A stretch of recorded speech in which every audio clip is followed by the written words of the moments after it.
It's the Orioles on Masson on a hot Sunday afternoon in Arlington, Texas. Today it's the Orioles and the Texas Rangers in the finale of this four-game weekend series. And hi, everyone. I'm Jim Hunter. Thanks so much for joining us. For the Orioles, this road trip got off to a pretty good start as they split two games in New York against the playoff-bound Yankees. But since arriving here in Arlington, Texas, it has been another story.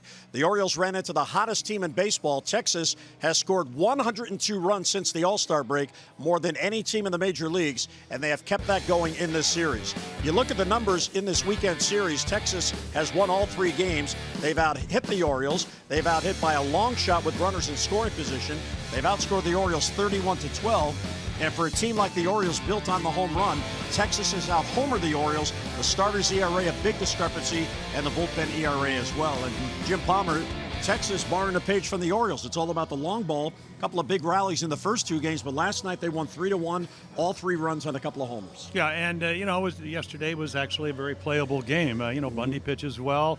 He gives up what would have been a solo home run in the 6 innings, except Nunez made an error, and then it became a 2-run home run. So he leaves 2-1, and then Berg gives up a solo home run to Ordora that's got room service home runs. Anytime he wants to hit one, he hits a grand slam 2 nights ago. So he's red hot, and the Rangers are red hot. So again, they've been outplayed in all phases of the game. And you're just hoping that Jeffrey Ramirez pitches as well as he's capable. He pitched very well against him early, got the great changeup to kind of do it. But again, the Orioles play well in New York because they had that first big inning in that game 2 of the Yankees where they got 5 runs. So maybe they can do that a little bit early against Drew Hutchinson, who they haven't seen for years, right. Because he wore him out early in his career with the Jays. And then they hit him pretty well, and he's back wearing a Rangers uniform. And as Jim mentioned, it does fall on the shoulders of the rookie Jeffrey Ramirez to be the stopper and the challenge of now facing a team for the second time.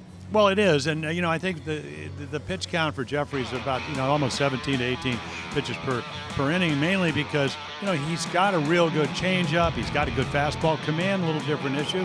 Slider, I was talking to Caleb Joseph, he said, boy, I caught him when he was in the minors and I was in the minors for that brief time. But the slider, it wasn't very good in the minors. At the big league level, they tightened it up, so he's got 3 pitches. He pitched pretty well with one pitch, and that was the Andujar home run in the 5th inning, got behind him, so maybe he can stay out of those hitters' counts, give him a chance to win. I mean, it's a hot afternoon, but, he's used to it. So, again, this is the future of the Orioles when you look at young starters, and they got him for international money from the Yankees, as they did with Paul Fry. So a couple of acquisitions last year, not going down to Latin America, but using that money, and it's paid off. So, but he's got a pretty good idea, and I think he has a good chance to be a good young pitcher. Yeah, and I think what is most impressive about Jeffrey Ramirez in the short time we've been around him, he's always the same. Nothing seems to bother him, and that's a good way to go into a game today where the Orioles need a win. Yeah, and the other thing is, one of the assistants who actually travels with the Orioles is Ramon Martinez, and he's from the Dominican, as is Jeffrey, and he can calm him down. And I think the one thing that Ramon's been trying to get him to do is just stay in your windup. You got a good enough fastball, your changeup plays, it makes that fastball at 93 or 94 seem harder. And then, again, if you do that and you don't have the big innings, which is what that 5th inning about the 3-run home run did him in his last game, you're going to be in ball games. I mean, first time he ever pitched in Yankee Stadium, former Yankee, did a nice job. Maybe do a better job this afternoon here in Dallas. So today, the finale of the 4-game series before the Birds head on to Tampa. It's the Orioles and Rangers from Arlington, Texas. Lineups and first pitch are coming up.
nothing to hide. That's transparency.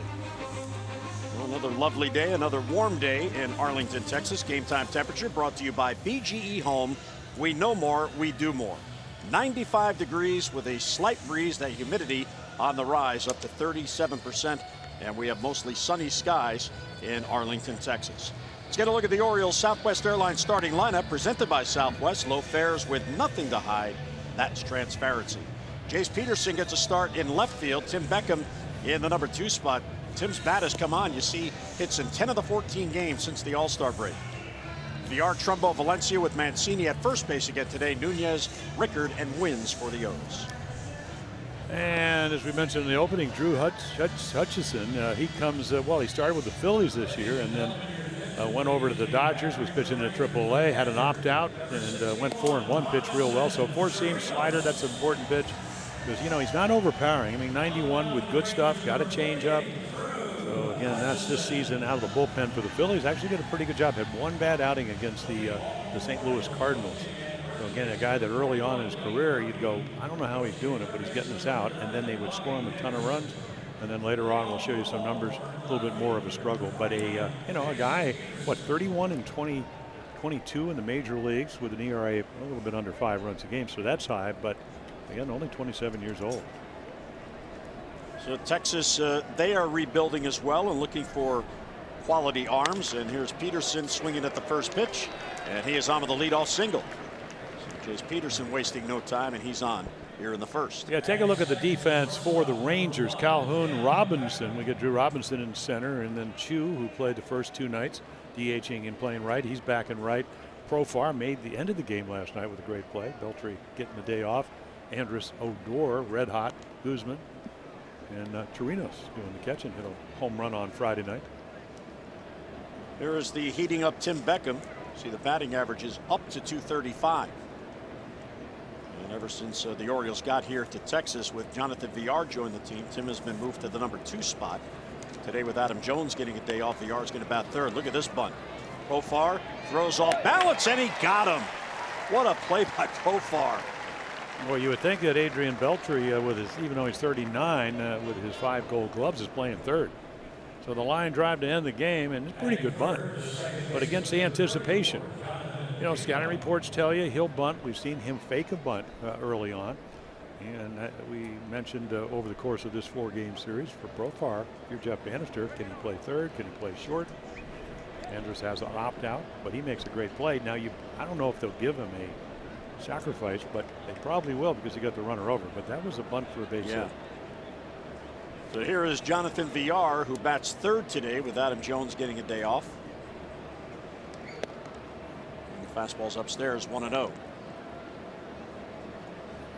And again, he's probably going to max out at 90, 91. Mostly 4-seam fastballs.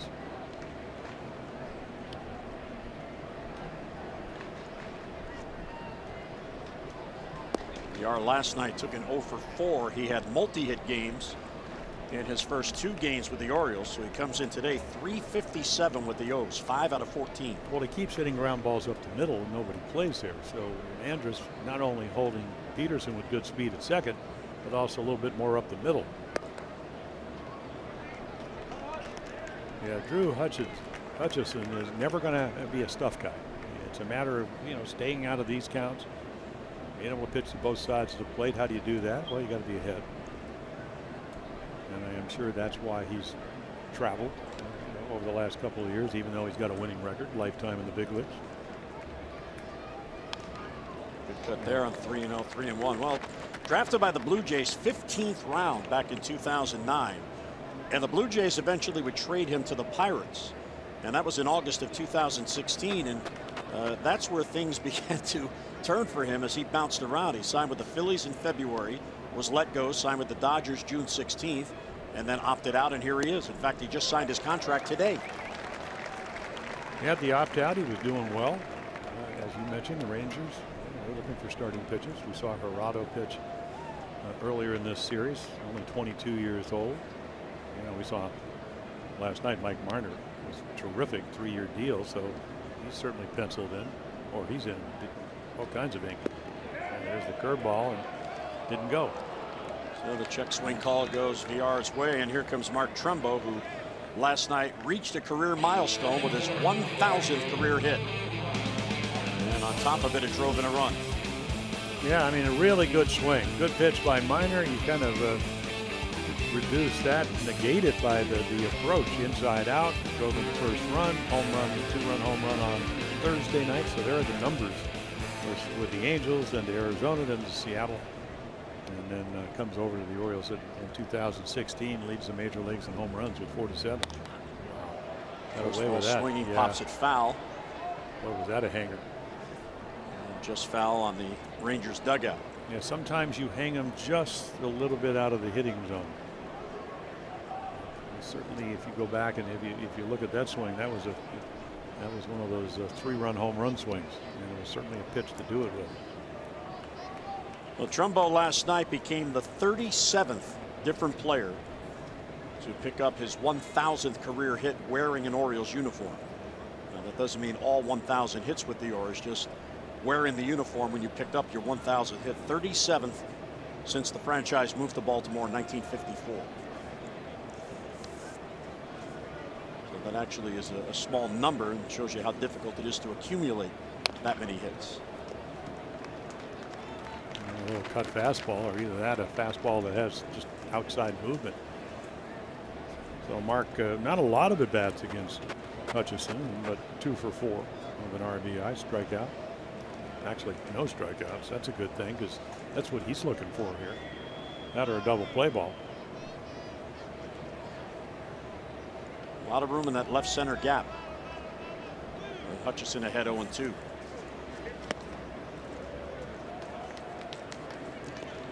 Our StatCast AI powered by AWS, and there's the infield, so they're playing pretty much straight up.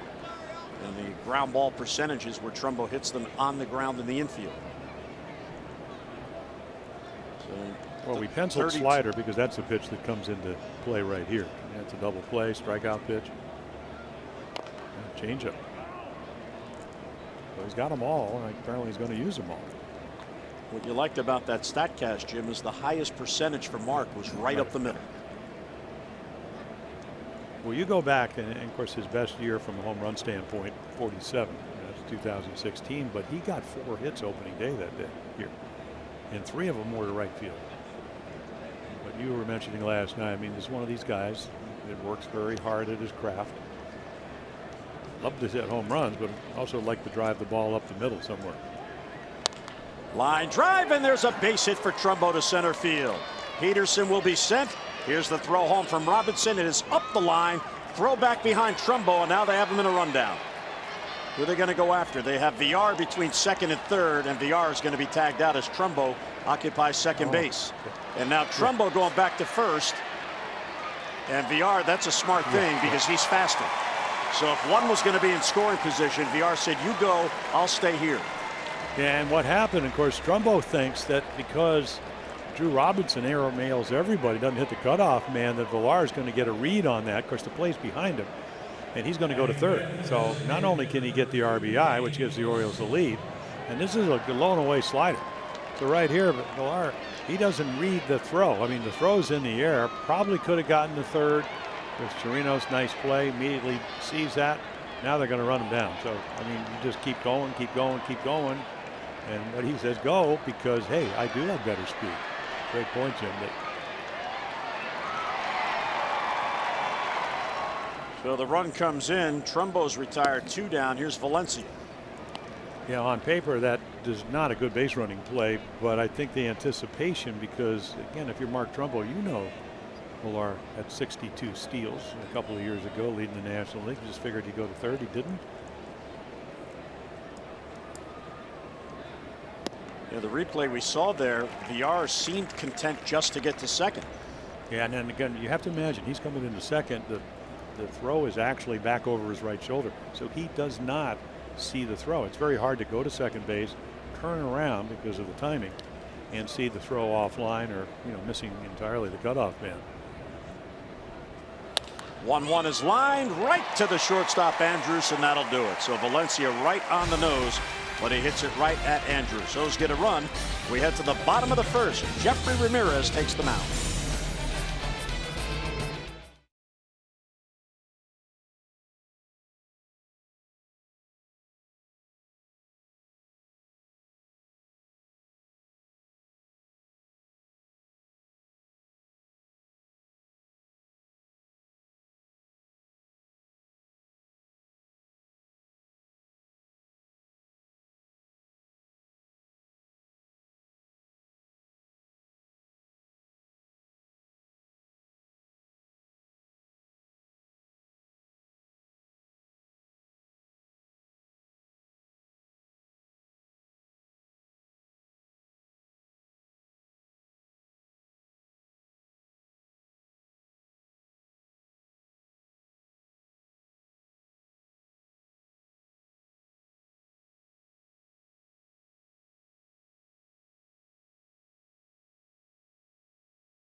opens Texas in the bottom of the first, and the Rangers lineup with Sin-Soo Choo leading off. Rougned Odor.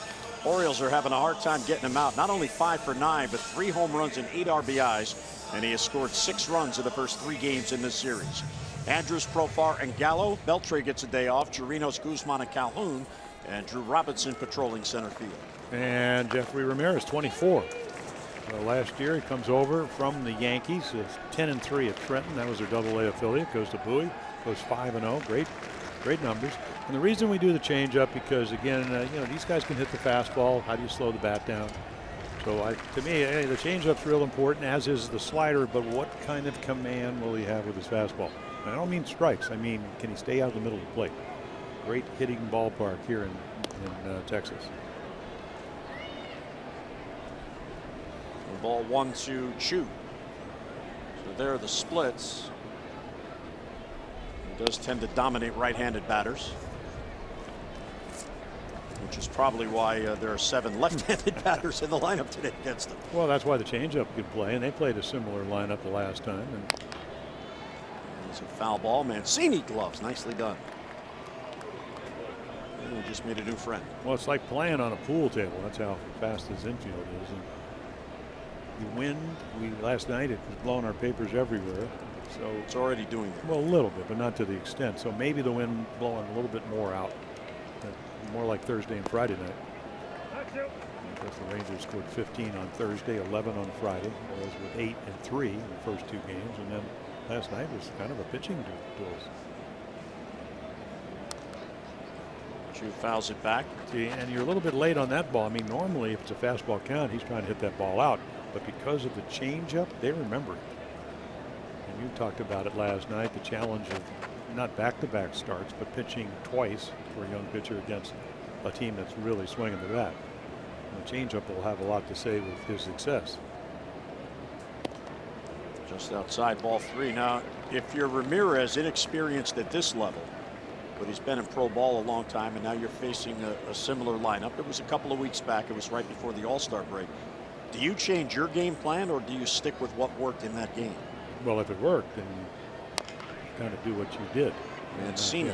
Great read right there by Trey, so he gets to it quickly. So every day, a little different defense. Chris Davis taking the last couple of days off, so he's out of there. Peterson, Rickard, and Trumbo. Adam Jones getting the afternoon off. Nunez, Beckham, Villar, Mancini, and then Austin Wims behind the plate.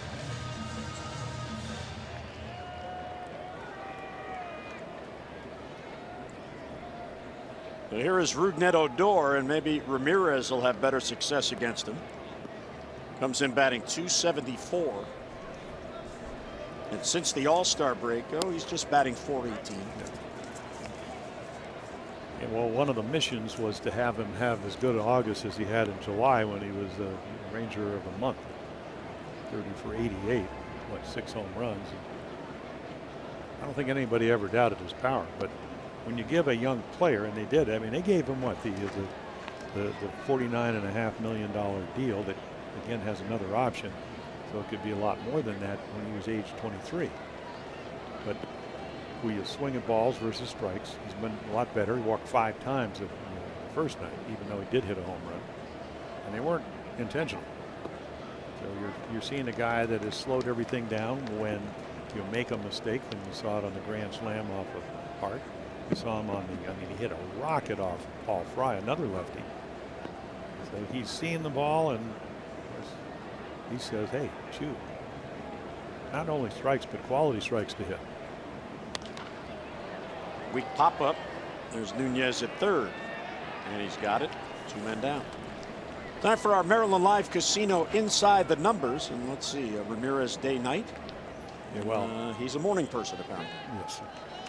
So yeah, the minute I read that note this morning, going, I wasn't a morning person, but with that in mind, I'm glad this is the day game.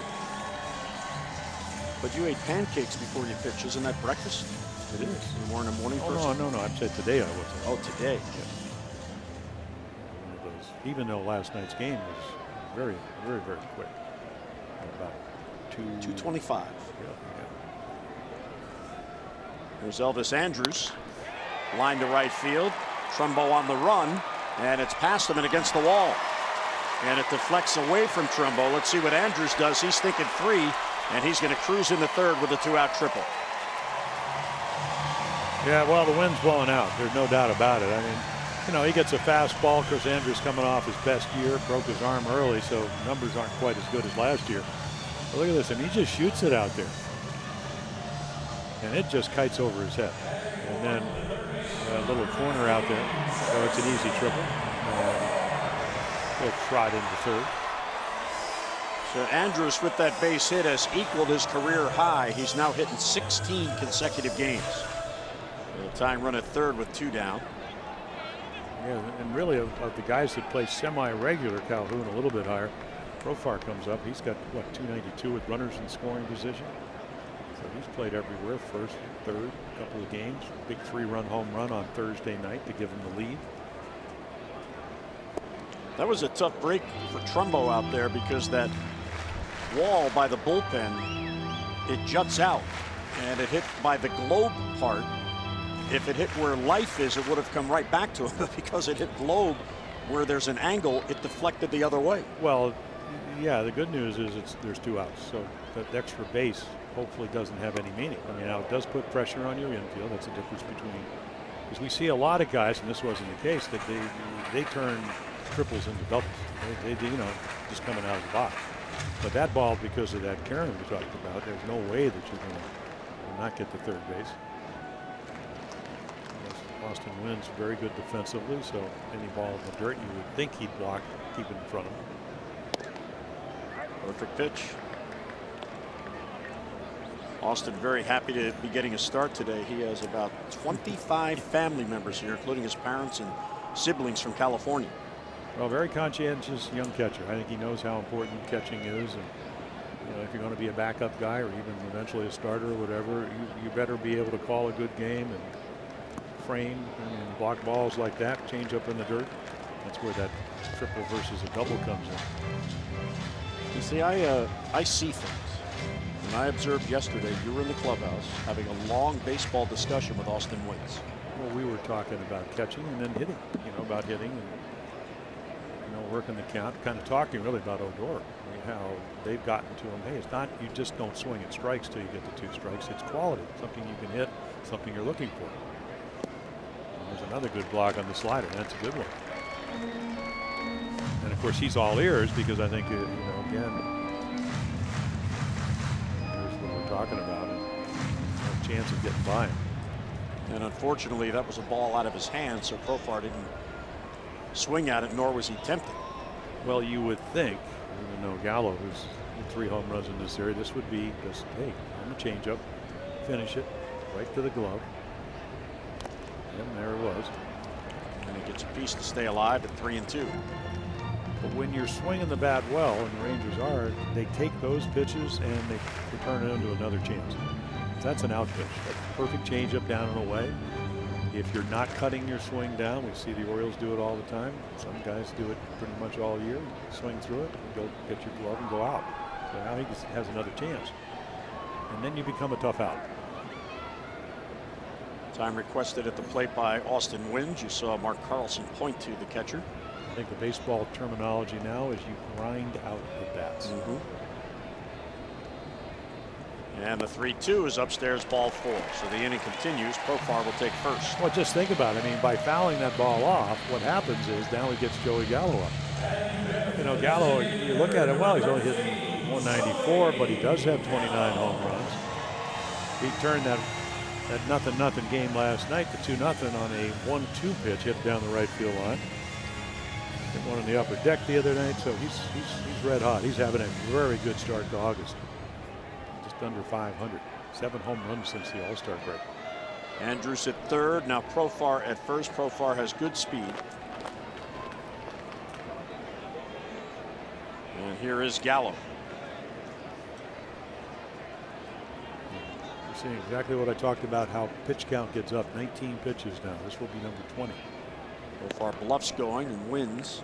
Looks behind him.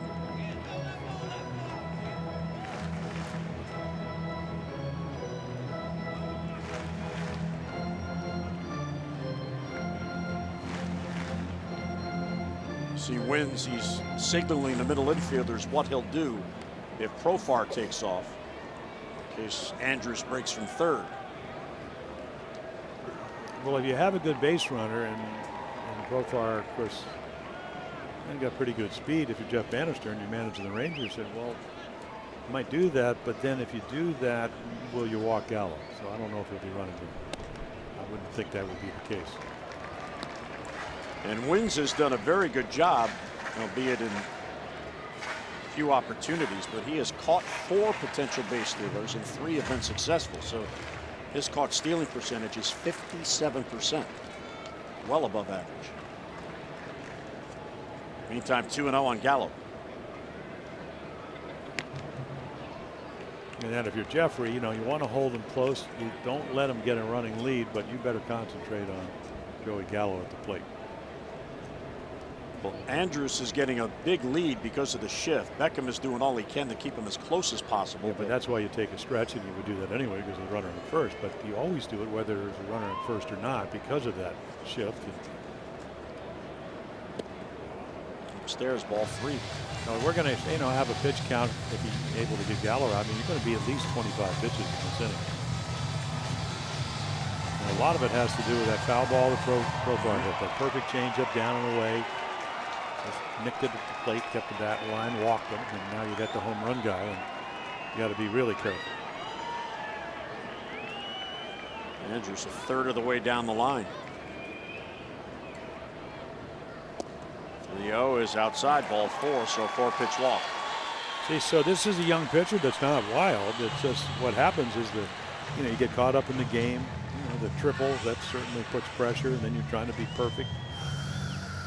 The carom off the wall that turned a double into a triple.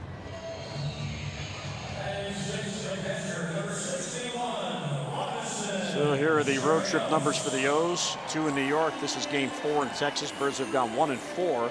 They batted .281, which is pretty good. 4.4 runs per game. That's above their season average. But the starter ERA combined with the bullpen ERA has been an issue. Well, you got one of those outlier starts by Cashner. He's come off a win. He gave up 10 runs and got 5 outs on Thursday night after pitching here last year and having a .262 ERA. So very unlike him, but it happened.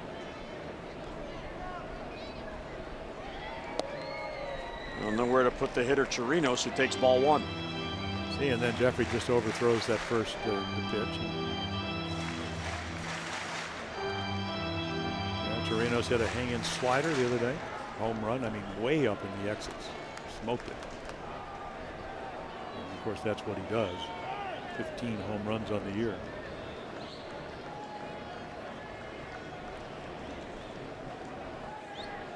Chirinos, 34 years old. He has been around. He's from Venezuela. Texas's 3rd big league team. That ball's ripped into left field. There's a base hit. Andrus scores.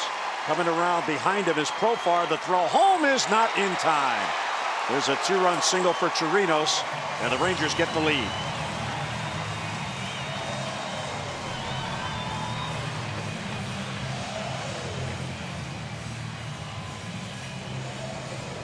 Well, again, right down the middle, and he's waiting. So figure, okay, do I make a good throw? But just not a lot of arm strength, and he just outruns it.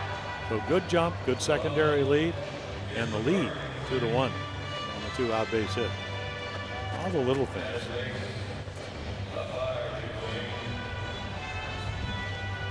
So the 3-2 changeup that Profar was able to tick foul kept his at-bat going. He walked, and Gallo on 4 pitches, and Chirinos bounces a line drive single into left field. Peterson played it on the 1 bounce, but well, they have scouting reports, and of course he's a utility guy, but he came up and played with Atlanta at second base. Play everywhere, but they know who can throw. I mean, your third base coach, I mean, that's his job. Tony Beasley, he go over every series. You're going, okay, can you throw or you're not? Did everything right except doesn't have the arm strength. And again, what kind of lead does your runner get? And you got a good one. And that's why they have a 2-1 lead. Otherwise, it'd still be bases loaded and 1-1. So big batter here, try to end it, keep it at a 1-run deficit. Texas has now scored 104 runs since the All-Star break. They are the only team in the majors with more than 100 runs since the break. And it wasn't like they were playing really good baseball going into the break. They had only won 2 of 13 games. And they won 7 out of 8 since. Ball on a strike on Guzman, who was 0 for 1 against Jeffrey in the game in Baltimore. Real good changeup there, swing and a miss. And I'm sure Roger McDowell, an Oriole pitching coach, when he went out, he said, okay, hey, right there. And you can see balls 15 and only 13 strikes.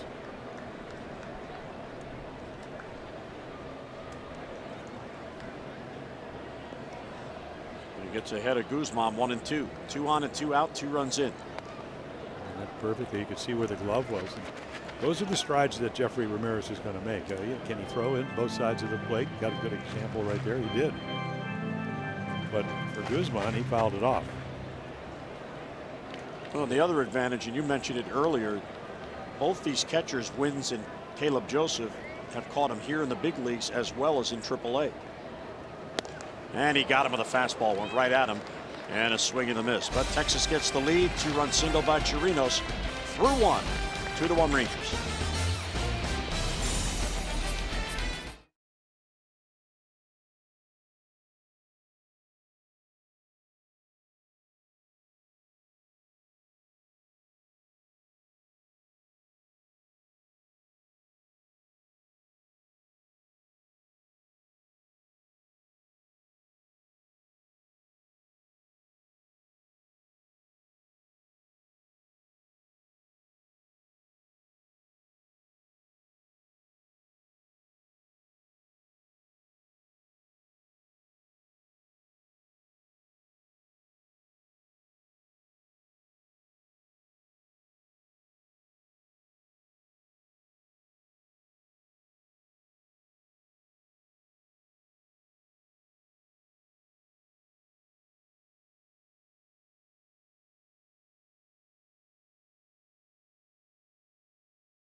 Day in the win column. The Orioles host the Red Sox Friday, August 10th through Sunday, August 12th. And in the game on Sunday, August 12th, all fans 14 and under receive an Orioles retro talking alarm clock presented by United Concordia Dental. And as you heard, featuring a Joe Angel wake-up call. So don't miss out. For your tickets, Orioles.com. You got to get one of those. Wake up. Get up. And there's a strike. Well, Ben McDonald wants one too. We all do. Well, if Joe really likes us, there'll be a little trouble there. But if he really likes us, he'll make sure we get him. Don't you think? Absolutely. Because he's the man. He's the man. We're helping promote it. Talking him up. I haven't seen it because we don't see commercials on the air, but apparently Joe did a commercial promoting that with the Oriole bird, and Bonnie said it's very fun. Said Joe did a very good job on it.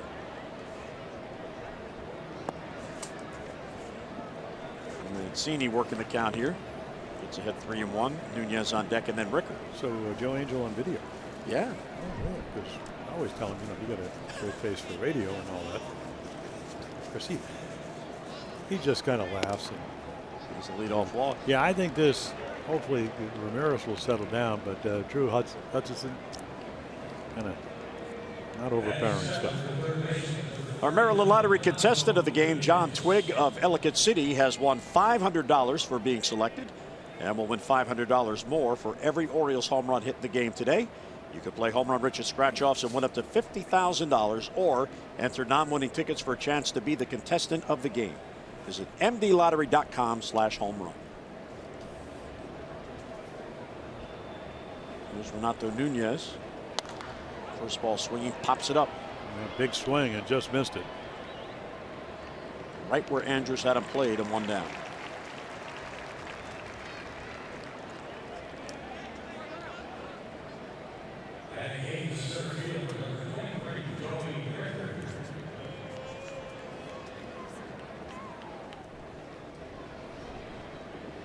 Now here's Joey Rickard, who's in center field today. Adam Jones gets a well-deserved day off.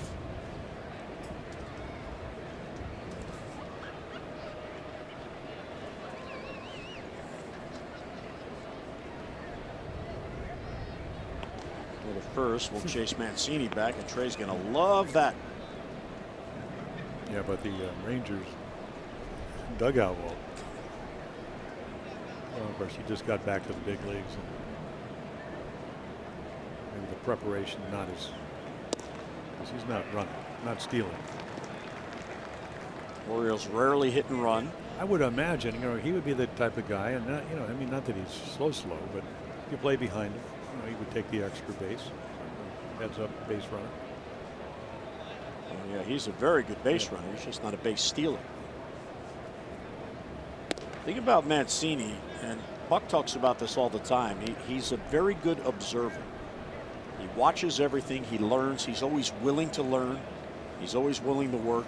Well, that could be high school. That could be coming out of Notre Dame. Notre Dame as college coach.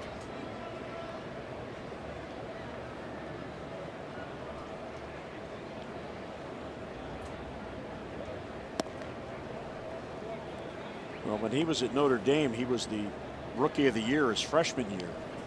And Zach Granite, who's in the Twins organization, told me that Mancini, without a doubt, as a freshman, was the best player in the Big East Conference. He stood out that much as a freshman. Well, behind him, Chirinos loves to do that, and Mancini gets back in. Yeah, because what Trey's doing is, when you take your lead and your secondary lead right there, he thinks that ball might get by him, and he just snagged it like a first baseman, and then he comes up knowing that. We talked about Robinson Chirinos, 34 years old, so he's been around the block a few times. He knows what runners are going to do. It was almost like they rehearsed it, except he didn't want to go 3-1 on Joey Rickard, because you get into those fastball counts. And one thing about Joey Rickard, if he knows the fastball is coming and you make a mistake, and it has to be right around the belt. If it's up around 23, usually doesn't hit it. That's his number. He can get on some heaters. Well, he has 28 hits on the year and 6 are home runs. And it's up and in ball 4. So there's 2 walks in the inning and 3 in the game so far off Drew Hutchison. Well, let's get a look at the breakdown on Drew Hutchison. He's had an interesting year against the Orioles. These are his first 6 starts in his career and his last 6 starts in his career against the Orioles. I mean, he just owned them, and then all of a sudden, again, the Orioles get him. And he's not overpowering, so the more you pitch, you can see that's 12 games over a number of years. But he's never been an overpowering guy. He has to mix his pitches, and today he does not have his command to this point. What he needs to do, and the Orioles hope that doesn't happen. I mean, he's got to get the ground ball and a slider or something. But I mean, even that pitch, that's such a bad slider that you give up on it because you think it's going to hang inside.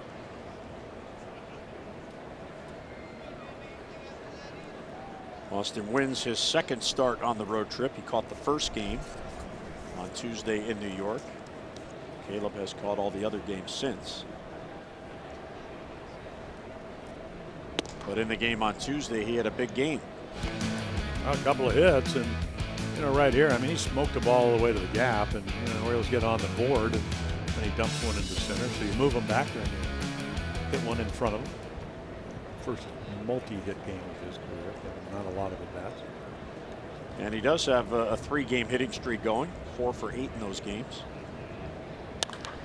Left field, back it goes. There goes Calhoun near the wall, and that ball is gone. It gets out of here for Austin Wynns. A big 3-run home run for Austin Wynns with his family in the crowd. And the Orioles get the lead back at 4-2. Well, there you go. And the ball is flying 104 miles per hour, goes 407 feet. And when it lands, 2-1 is 4-2 now by Orioles leading.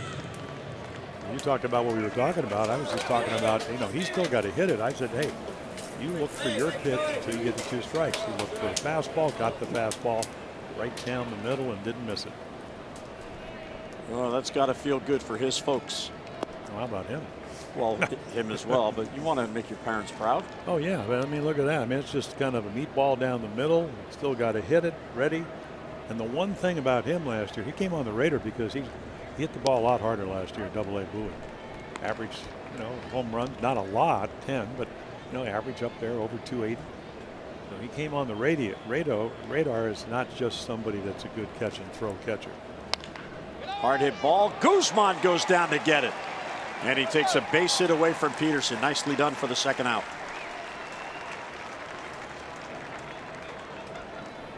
Yeah, sharply hit, and again, Guzman, a big, rangy first baseman. It really makes the play easy. Mainly because it's off the line. Again, it's really not an easy play in the sense because it's so fast, the infield. So Peterson retired. He's 1 out of 2. And here's Tim Beckham. Tried to bunt his first at bat. It was a pretty good bunt, but Profar got him on a nice play.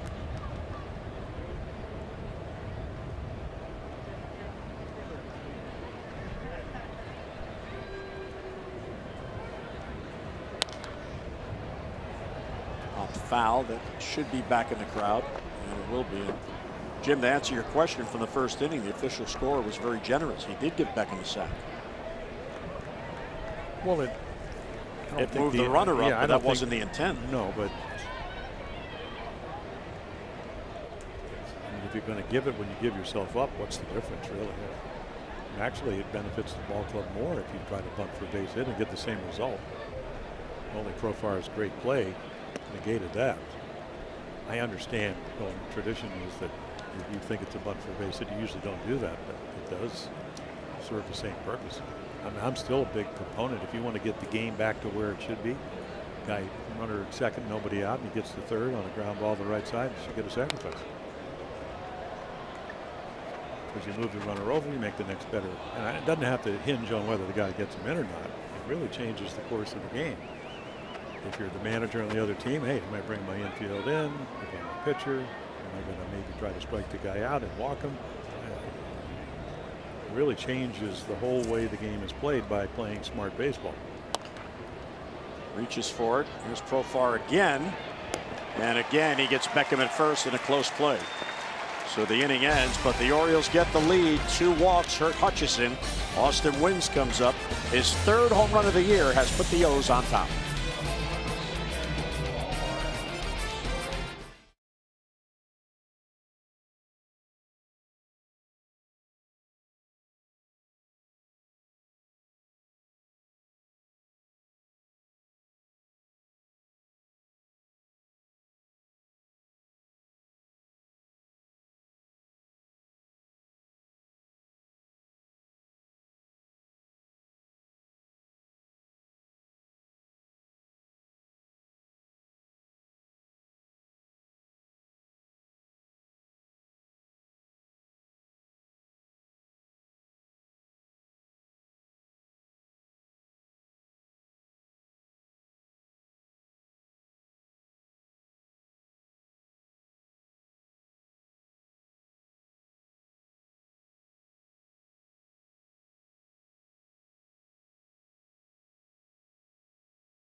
leader in tonight's game. Well, there are Austin Wynn's parents, his dad in the black shirt with the glasses on. That's his mom with the Orioles jersey on. I bet it has number 61 on the back. And being congratulated by a Texas fan on the home run by their son. 3-run shot gives the Orioles the lead. Earl Weaver would love Austin Wynns. Yes. For a lot of reasons. As he could catch.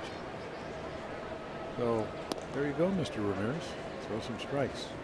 Relax a little bit.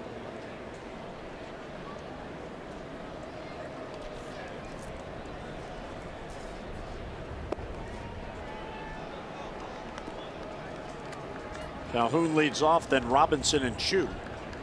It was a 7-batter first inning for Jeffrey.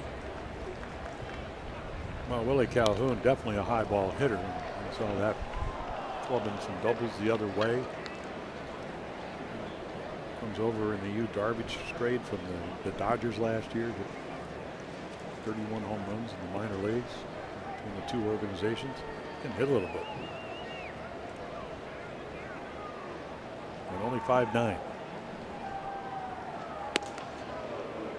Well, what's interesting about that trade, and you fast forward to the Manny Machado trade to the Dodgers refused to give up what they considered their top prospects, yet the Rangers are very happy with Willie Calhoun. And Yusniel Diaz, who's at Bowie, who was probably the marquee player in that trade for the Orioles. So you talked to a scout today who loves him. Well, I talked to Tim Holt, who's scouts for the Padres, San Diego Padres, and I saw him yesterday. I said, "You got to be a scouter. You got to look like a former player." And then Tim Holt, and he said, we were talking today, and he said, Diaz, I put down stud. He really liked him. Now, I only saw him 2 games, but he said he reminded him of Yoenis Cespedes. Wow. But a younger version. Out of Cuba, same. So he said he didn't see a lot about throwing, but he said he really likes his bat. And those are the reports you like to hear from scouts that are not involved in it. What I don't like is that, I mean, that's a walk. That's the last thing you want to do. And so the 7th pitch and a leadoff walk. Well, fans, Game of Thrones returns to Oriole Park on Tuesday, August 14th. You can choose between 2 special ticket packages, and both options include a Game of Thrones bobblehead. So learn more about each special ticket package and pick it up and purchase it at Orioles.com/Game of Thrones.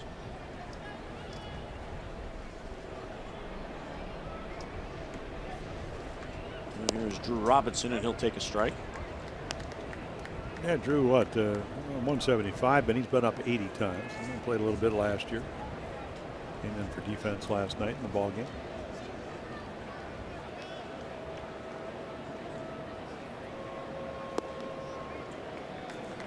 He was called up yesterday because Delino DeShields went on the concussion DL, which is a 7-day DL.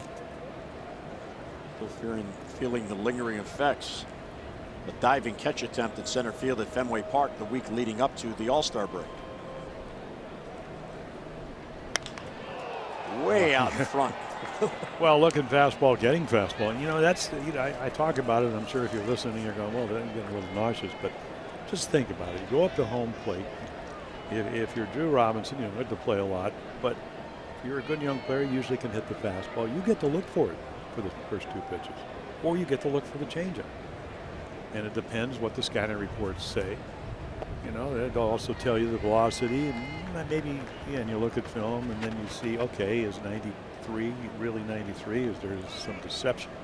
How's the movement? So that's how you see those swings. He's looking fastball, he gets it. Now he's just a little bit too quick.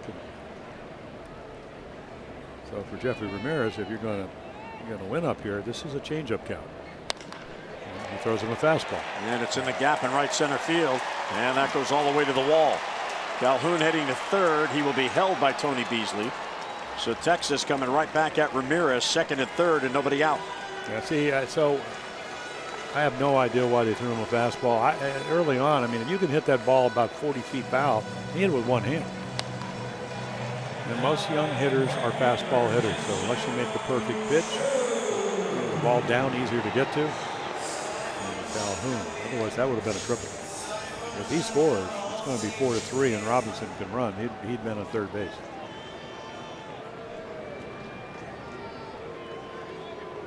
You know, the Orioles with a 4-2 lead, but 2 in scoring position with nobody down. And we'll see how Buck Showalter handles the bullpen because of the off day. So you do have a little bit of a rest period before you play the Rays. Chu fouls off the changeup. Well, the Orioles have the infield back on the right side. Beckham now back at shortstop, and Nunez almost up to the grass, but he's playing midway there, so not quite a shift, but they're expecting Chu to pull. Ground ball, gets a run in. Very close pitch. Yeah, I think he thought it was a strike. He dropped his head.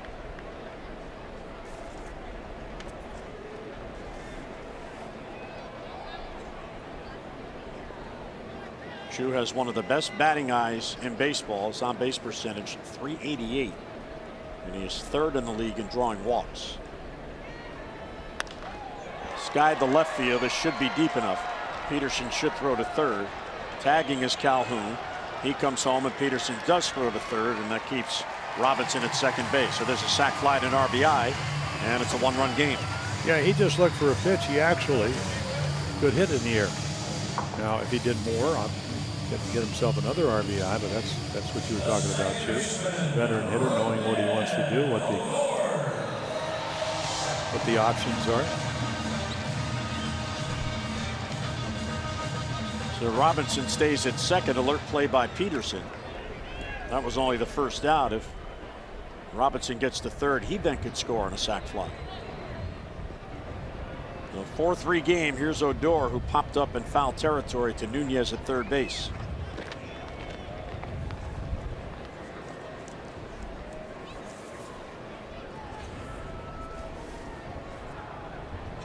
The other thing about Jeffrey Ramirez this year, he's had to endure and learn what it's like to be a prospect who has options. He was first called up on April 10th, sent back to AAA the next day. Then he was called up on June 13th, sent back down June 15th. Called up June 28th, sent down June 29th. Called up July 3rd, sent down July 10th, and then brought back the next day, July 11th. And he's been here ever since. And now a member of the rotation. Which, of course, the minute you get back to the big leagues, you get the minimum, which is in the upper 500,000. So, hey, if I got to get on a Southwest Airlines flight to go to Norfolk, to go from, I don't know, can't even imagine what he's making a month versus what he makes at the big league level. You got to do it. They always talk about having optional players and pitchers. Well, this is his 5th different tour with the Orioles. Popped up down the line. This ball is trouble, and it's fair. Heading to 3rd is Robinson, and hustling into 2nd base with a bloop double is Odor. Well, that's the ball he popped up the first time, so they're both the identical pitch, and they're both great pitchers. I mean, this guy, you know, if he doesn't hit home runs, he hit 3 of them. I mean, he walks, or he does this. I mean, that's hitting the same changeup, and boy, if you're on the mound, you're going, oh no. You know it's going to be a double. So good pitch, bad result. So Robinson gets to 3rd. He had to make sure that ball fell in, and it did. And here is one of the hottest hitters in baseball, Andrews. Tying run at 3rd, go ahead run at 2nd, still only 1 out. And Andrews, not really a guy that strikes out a lot. He makes contact. Tripled and scored in the 1st. Ramirez has walked 3, and 2 of those 3 have scored. And because of the scoreboard, everybody's back in the infield. So any ball to the, in the air to anywhere in the outfield, or a ground ball, especially to the right side. It's blocked by Wins.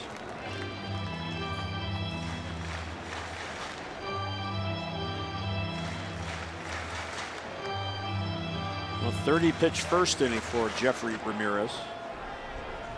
Well, all you got to do is look at 23 balls, 27 strikes. That's the ratio you want. We saw Mike Minor last night was 75%. Of course, much more experience, left-handed. Gets away with a hanging slider. 1 and 2 on Andrews. This would be a good idea to get a strikeout here against a hitter who's tough to strike out. Yeah, I had that idea a lot, and sometimes I could do it, and sometimes I couldn't. Well, Andrus, you know, Elvis can, I mean, we've seen him. He just pecks the ball the other way. He can drive the ball. He can do a lot of things. So he should be, and they're going to try to punch him out up and in. And they hit the bat. Boy, did he get lucky there. Andrus, he's a diver, and that one came up and in. Well, and then also that ball's about a foot inside or more. You know, we saw Beltry, Hess hit him in the back. And I mean, that's, Austin wins. You know, catchers, they're compassionate. Wow. Yep. The knob of the bat. Yeah. He's looking right up to see if he's all right. Look at that. Yeah. What is that? Maybe an inch, inch and a half? Now, if you're really going well, that ball would have stayed fair. Well, he's right going back well. to you. He's got a 16 no, I don't mean game Elvis. I know. I'm talking of Jeffrey Ramirez. Yeah, good try right there.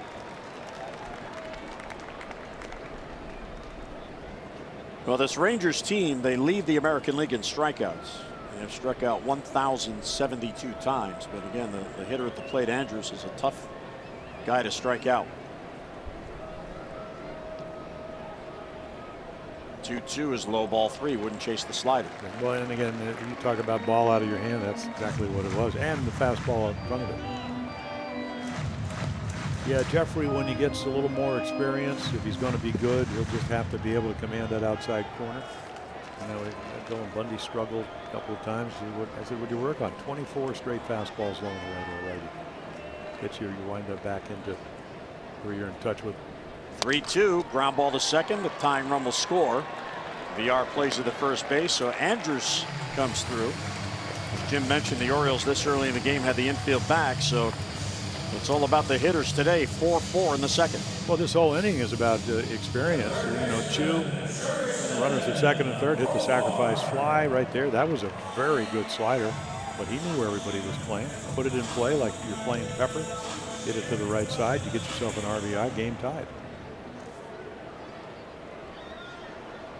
So here is Profar with the go-ahead run at third as Odor moved up, and now 2 outs.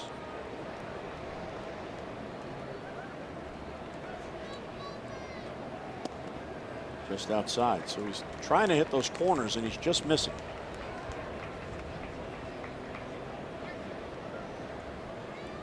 Ramirez, in his brief time with the Orioles, has averaged 9.2 strikeouts per game, but he's also walked 3.5. Yeah.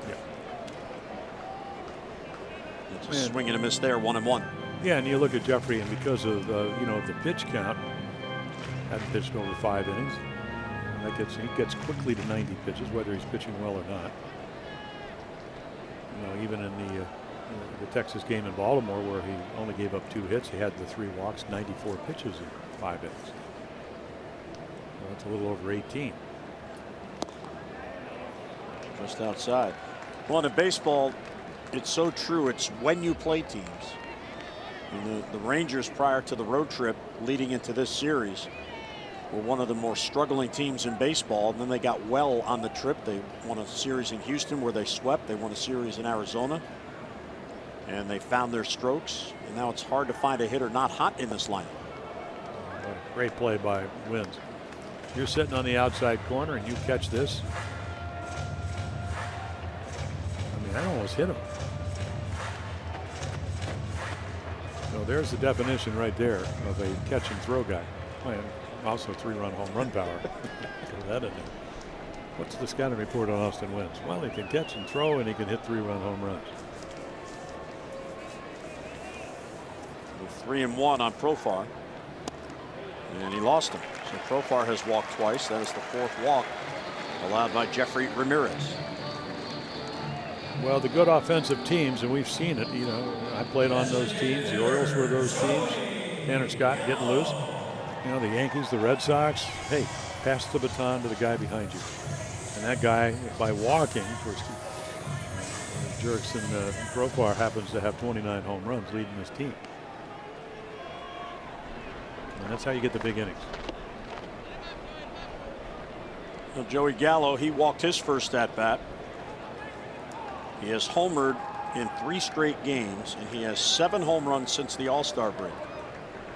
Only Chris Davis the Athletics' Chris Davis has more. He has 9 home runs since the All-Star break. Ball 1 low.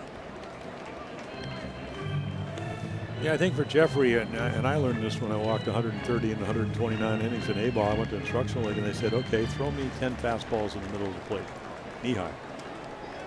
That's the way you find your release point, and then you find out they don't go there. That wasn't that good. Jeffrey's not that good, but you've got to find your release point. He's trying to make perfect pitches, and as you mentioned, he's not doing it. So again, everything, hey, low and away, ball 1. Now all of a sudden I got a guy, you know, he doesn't probably know how many home runs he hit, but he knows he's a home run guy. Oh, you got to throw him a changeup. Well, you know, go left and the ball goes up. So for him to straighten himself up, he's just going to have to get the experience, and guys are going to have to keep talking to him, and then it'll be up to him. Roger McDowell with the skipper.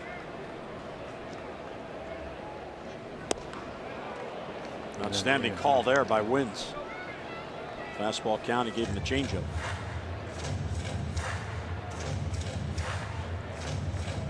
So Ramirez trying to get out of this inning with the game still tied. 2 on with 2 out.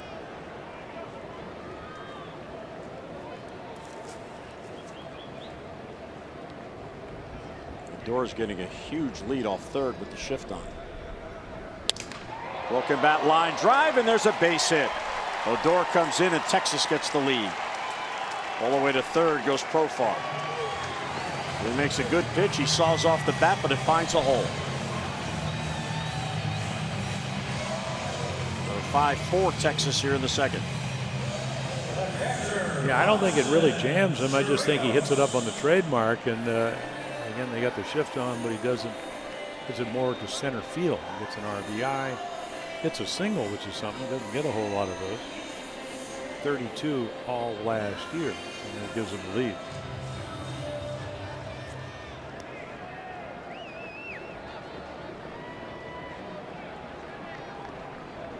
And that's his 27th single this year. He has 44 extra base hits. So here's Chirinos. He drove in 2 with a base hit in the first inning. And he inherits first and third.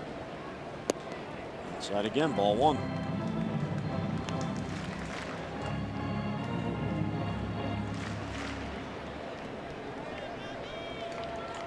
So he's up to 65 pitches, which means he's thrown 35 pitches this inning.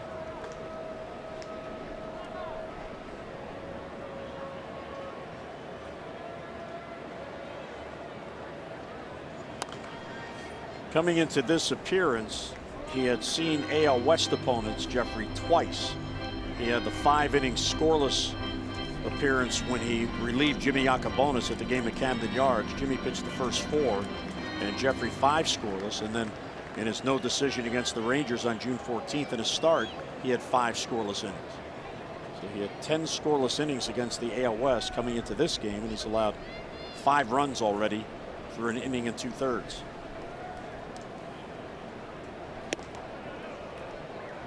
The slider just didn't stay on top of it.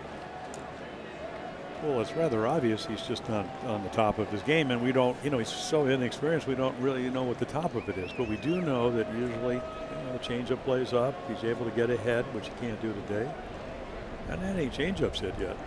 It's just fastballs in the middle of the plate, getting behind, trying to, you know, pitch, which is sometimes hard when you're that inexperienced. There's another changeup that comes off the plate. And you have days like that, and when you have an off day tomorrow, he's going to force Buck Showalter to go to the bullpen. And this is probably his last batter, because with Tanner Scott getting loose behind Chirinos, 5 consecutive left-handed batters.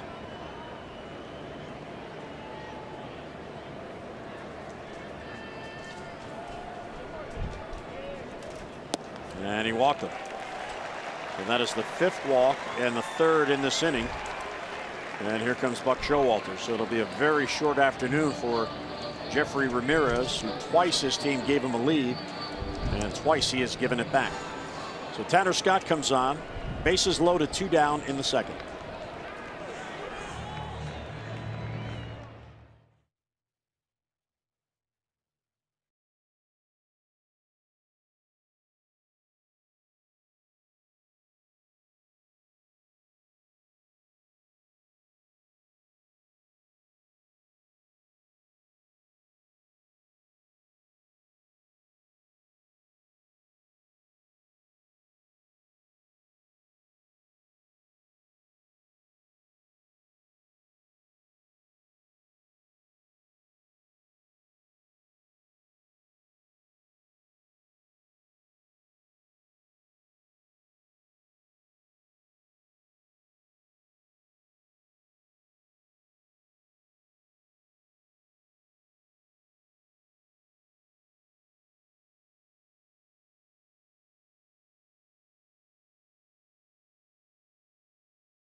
The Orioles have scored 4. So Tanner Scott will come in to hopefully rescue the herd down here in Texas. So you can see, the numbers inflated because his ERA on the road is almost 9 runs a game. And if you go back and look at some of his recent games, he gave up a home run to Joey Gallo here. When he saw him up in New York, strike out the side. Again, last start, inning 2/3, 2 hits, 2 runs, 1 earned, and then the 1 home run and a couple of base on balls. Power fastball, and then a slider when it's on, pretty hard to hit. So a big spot here. Only a 1-run game, but the bases are loaded. And there's a strike. Yeah, but Joel, what we're talking about, Tanner, if you look at his numbers, strikeouts every year have come up, walks have gone down. And of course, this is the first year he's doing it at the big league level. Good slider. And we saw what on Friday night, and they brought in Donnie Hart to face Odor, left-hander with the bases loaded. He turned that game around with a grand slam home run. So this, the way Hutchinson is pitching, I don't know how long he'll be in the game, but there's going to be batting practice because he doesn't have hardly anything. So get him out and take your chances. Check swing and appeal. He didn't go. Wow, looked like he did. I guess the Brook with a small strike zone last night. Well, he had a smaller one. Please. Yeah, he was horrible last night, and it's not getting any better today because that was definitely a swing. One of the worst games I've seen all year by a home plate umpire for both sides. And he got him, another slider. So he strikes him out, and that'll end it. Texas gets 3 through 2, 5-4 Rangers.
Like the night walk. The O's have drawn 306 walks for a total of $15,300. Care First encourages each of us to take that first step towards a healthier and a more active lifestyle.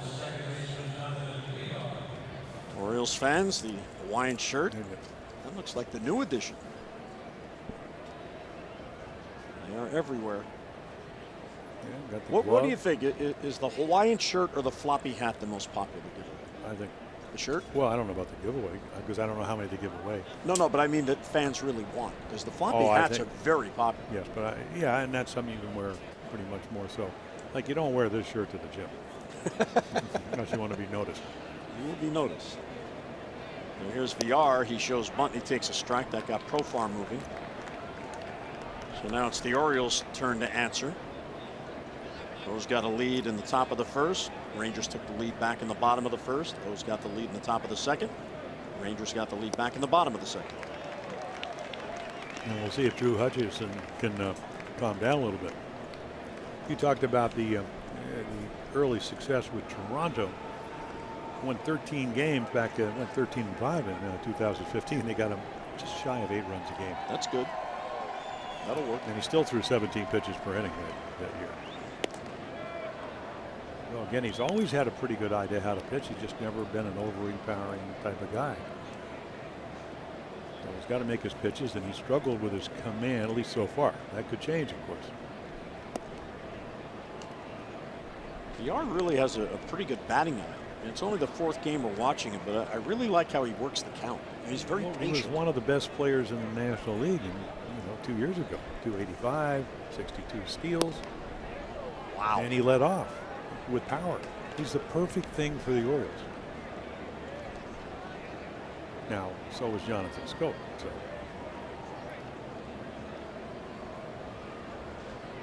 And the 3-2 is grounded and just foul. Wow, that looked like it bounced over the base.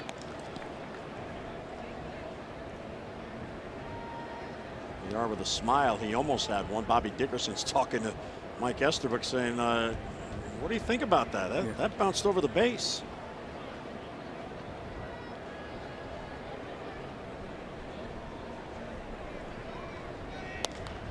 And there's a bloop, and that's going to fall for a base hit. So VR hitless last night, starts another streak here today. He now has 6 hits and 15 at-bats with the Orioles, all singles. Well, don't forget the Mets will be at Oriole Park August 14th and 15th. And on Wednesday, August 15th, all fans receive an Orioles Maryland State t-shirt. For your tickets, visit Orioles.com. So interleague baseball at Camden Yards with the Mets coming in. Maybe we'll get to see Jacob deGrom pitch. Noah Syndergaard, the 2 studs on that Met staff. Or maybe not. Well, how about Zach Wheeler? The look I just got from the Hall of Famer suggested that's not a good idea. Well, I was hoping more like Steven Matz, who just went on the DL, but hope he gets well. Or his replacement. Yeah. Well, Zach Wheeler, I mean, he beat Gosman yesterday, and talk about 98, great breaking ball. So as good as deGrom is, much better numbers. They never score any runs for Jacob deGrom. There goes VR. First attempt at a steal. The throw. He is out at second base. Bang, bang play. VR seems to think he was safe. Well, he's kind of looking in here. He's already stolen, 14? And so, 6 out of 50? I don't know. Ooh, that looked like the hand was in. Yeah, well, a lot of times you try to tag the body. Yeah, he's safe. Yep. So they're going to come in, and again, this type of ball game, it's going to be the last man standing. So I think that's probably a play that could be reversed. And again, we don't know what New York sees, but to us, well, there has to be enough to change it. That's really what they look at, in their opinion, and that's all that matters. My opinion is. Let's hope they get this. Okay. Now, where does he tag him? He tags him up on the body, but. Oh yeah, he's safe. No, they're going to say, well, the foot. Now this will give you a much better angle. Oh yeah, he's safe. He's safe. It looks it, but I don't know if there's enough there. Well, that prior replay, you could see the hand hit the base before the glove hits the body. Well, they don't have those sensors like they have in swimming. Michael Phelps, win all his gold gloves. So there you go. Slow it down. And he's safe, so they have overturned it. Once again, young Way to man, go, Buck. you are right. So there's his first stolen base as an Oriole, and he's in scoring position with nobody down. Well, that's actually, we'll give Buck the credit because he challenged only because his video guys told him to. So one for the home team, well, the visiting team. Chirinos has caught just 6, and now 45 have stolen when he's behind the plate. But he was really looking forward to getting that 7th caught stealing, and he made a perfect throw.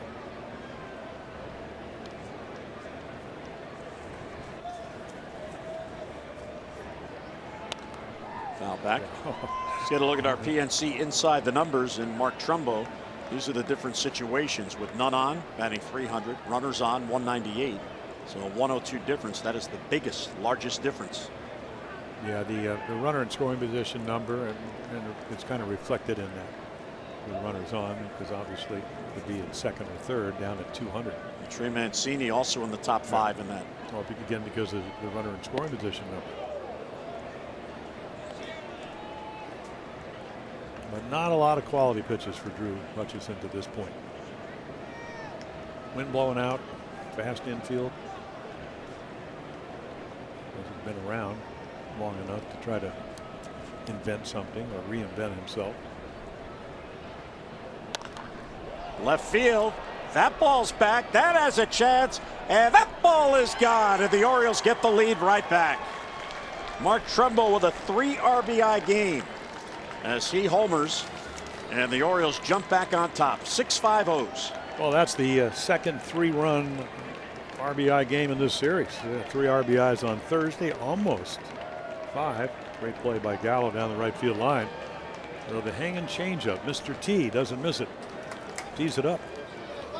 And another $500 for our Maryland Lottery contestant of the game, John Twigg of Ellicott City, who has added 2 home runs today. So a couple of additional $500 prizes for John Twigg, all courtesy of the Maryland Lottery.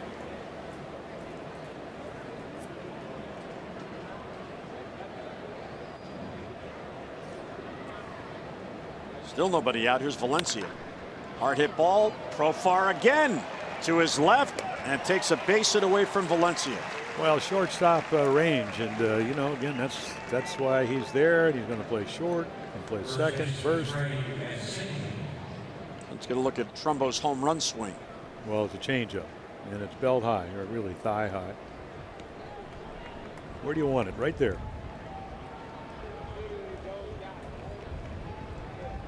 I know everybody talks about launch angle, and I bet that launch angle was probably about 29%. But didn't it look like he swung down at it?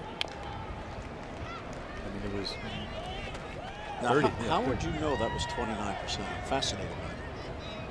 Well, I was just guessing, but I was only 1% off.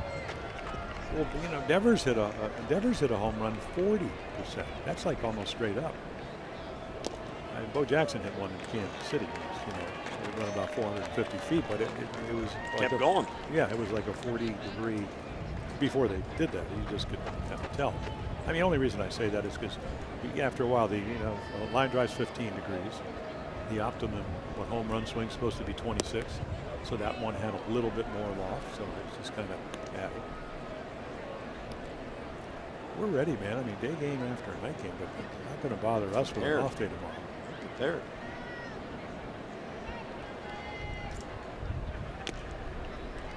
Mancini battling here. He had a real good at bat in the second, drawing a walk, and he scored on the Wins home run. This will be a nice game to get for the O's going into the day off. Well, nobody likes to get swept in a 4-game series. Chopper towards the middle. There's Andrews near the bag. Mancini retired, and 2 men down. Fans, we invite you to visit @MASSEN-Orioles on Twitter and enter to win a meet and greet with Buck Showalter, presented by Hilton Hotels. For Hilton's Best of Baltimore package, visit masson.me/HiltonBAL. And you think with the stuff that Hutchison has, that Nunez has been driving the ball, he becomes a home run hitter the way the wind's blowing out today. He's got a 5-game hitting streak going. Well, what we were told by one of the Dallas writers, that hey, they gave him the job. I mean, you can play. You can play, be a utility guy, play left field, and just not good enough defensively. So the Orioles are going to try to change that. They got the best guy with Bobby Dickerson to do that if he'll do the work. Nice foul. Well, you look at what Nunez has done, Jim, the settling in, and he was at AAA, so he was in the organization. But in his first 6 games with the O's, he went 3 for 19. And in his last 5 during this hitting streak, he's gone 9 for 20, which is a 450 clip. So he has found the stroke, and he's settling in, maybe calming down a bit. Now he's just got to figure it out defensively and keep working. Good power right center. So there's a good defensive swing. The book on him is sometimes he'll get overly aggressive, but that will cut your swing down. We've seen the Rangers do it. Adam does it. Adam Jones does it all the time. Good hitters do that. See, and these coaches, there's Scotty Coolball. They are so good to these players. And there's a base hit to left field in the sense that, sure, they get on him, they want him to work, but they become part of their family.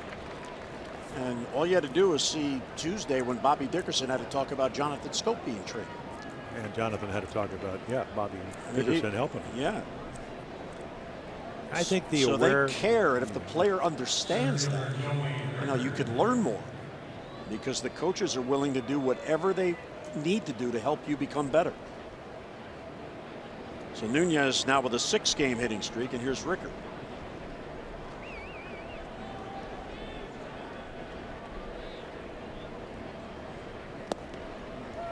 And he'll take ball 1.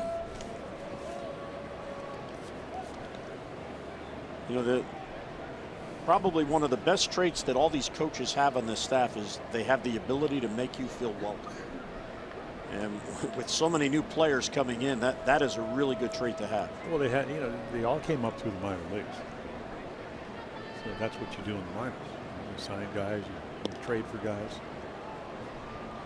You don't want them to be their best friend, but you want to know them, you have your back. Of course, Wayne Kirby and truth serum. That's why Elrod Hendricks was the best. Not only did he caught my no-hitter, so I'm a little biased, but if I ever wanted to know how I was throwing or what was going on, truth serum. Wayne Kirby's like that, and so is Alan Mills in the bullpen. With all the relievers that are coming and going here, with the 2 additions, Cody Carroll and Evan Phillips, it's really good to have somebody like there's Matt Moore, former starter, getting loose. Somebody like Alan Mills, who was a gamer as a player, and he's out there in the bullpen to guide these young relievers.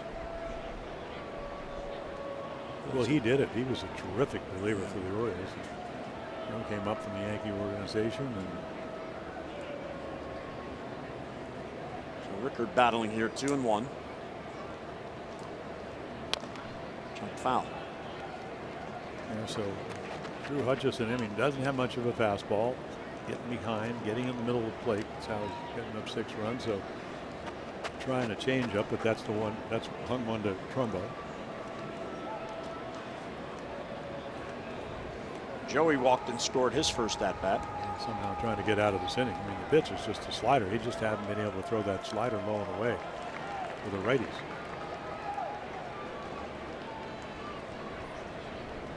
Now 2-2 on Rickard. Center field, that chases Robinson back, still going back, and on the warning track, he'll make the catch. Joey hit it to the deepest part of the ballpark. But the Orioles get the lead back as Mark Trumbo goes deep, his 14th of the year, as the O's in front.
The day when we are in Texas, so why not highlight The young man from Nacogdoches, Texas, the Orioles' first-round pick this year, Grayson Rodriguez. And Jim, he's in the Gulf Coast League. He's 18 years old, but he's off to a pretty good start. They're bringing him along very, very slowly. Well, the reason they draft him, power arm, and they like his delivery.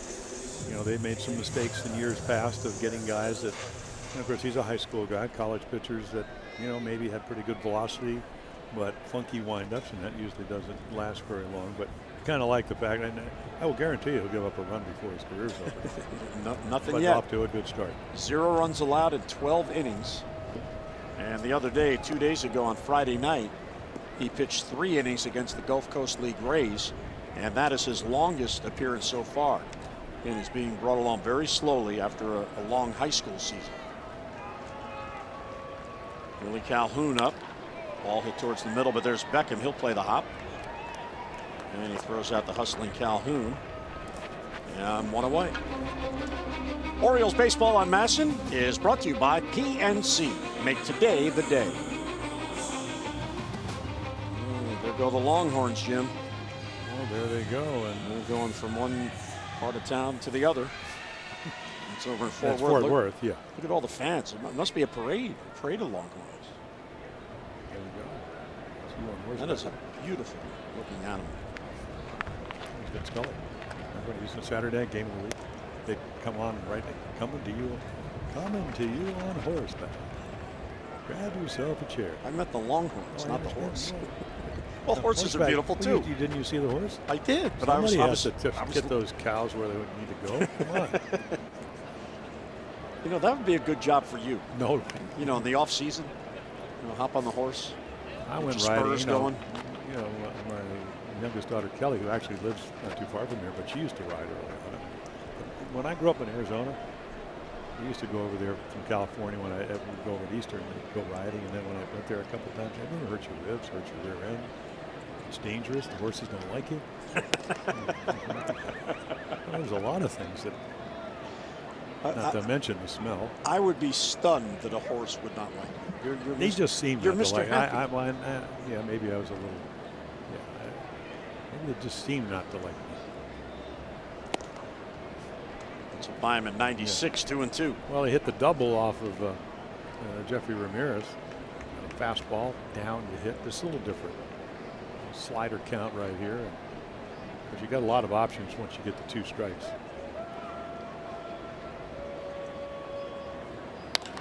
Line drive and right to the glove of Jonathan VR. Timed his jump perfectly. Yeah, I think the message is Drew Robinson can hit the fastball. The pitch is what, about 98? And then really nice play. Timed it because, you know, again, even if you're tall enough to catch it, you got to time your leap. So you got to read the bat off. You have to have both legs, you know, and feet settled so you can go either way, and then you got to be able to go up. And he did.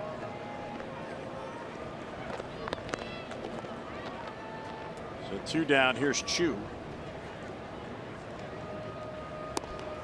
A little bit low, 1-0. Yeah, Tanner came in earlier in this series, and Gallo hit a home run off him. Yeah, that was on Thursday night. We're making a lot of strides. You know, still the bad games, and we had vacated your chair for a couple of minutes, but the one number why his ERA is over 6 runs a game is almost 9 on the road. You know, it comes in with what, about 13 innings pitched and about 14 runs. So that's probably one of those aberrational numbers until he changes it. Check swing at a breaking ball.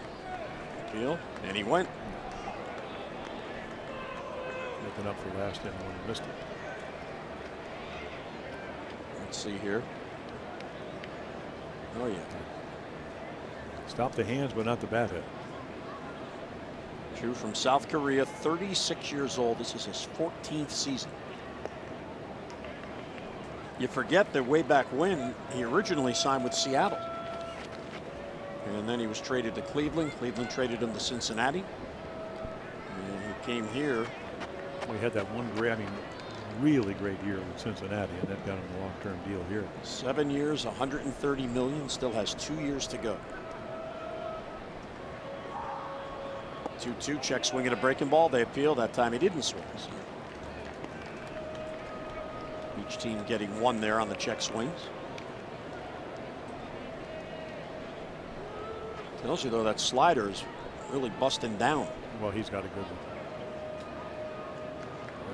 6 times he struck out the side over the course of this year. There you go. There's that slider you talked about. And Chu just lays the bat down and says, "You got me. I was looking fastball." With Tanner Scott, a 3 up, 3 down third.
A 4-game series, so they up 2-1 and then down 2-1, and then all of a sudden 3-run home run by Austin Wynns, stolen bases. Villar just coming and joining the club over from Milwaukee. They challenge, they get the call, and then Trumbo having a good afternoon. He'll get a changeup out of here. So the Orioles, after trailing 5-4, will take a 6-5 lead. So the Orioles, what? So 5 runs on 2 home runs. Those are your Geico highlights. 15 minutes could save you 15% or more in car insurance. Visit geico.com to see how much you could save. So Hutchison, you know, he gets really traded as he takes an opt-out or leaves the Dodger organization, comes here, does not pitch well, doesn't strike anybody out, and now we go to Matt Moore, the lefty, the veteran lefty. Here's Austin Wynns. He'll take low, 1-0. Matt Moore lost his spot in the rotation. You see 22 games, 12 of those starts.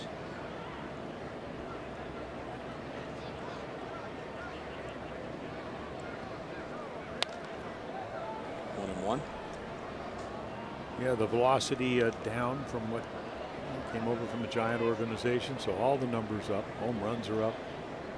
You know, at home 0-4 with an ERA of 8.40. Didn't get to pitch well much in March, but in April 1-2 and then 0-2, and then we try to get a little bit younger. Remember when he came up with Tampa Bay? Yeah.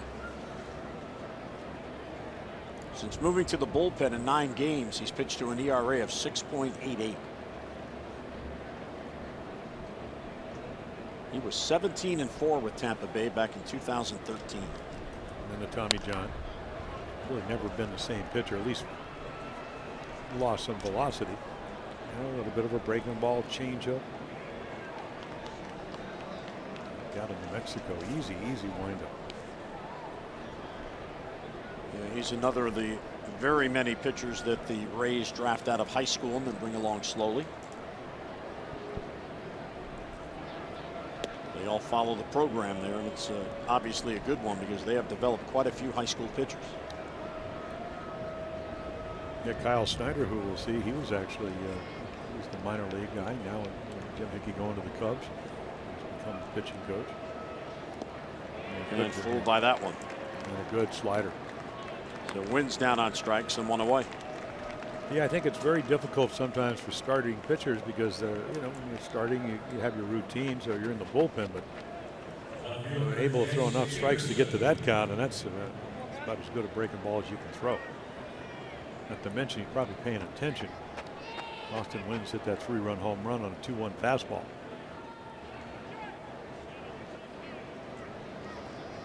Here's Jace Peterson, who's 1 out of 2. He's in the leadoff spot today.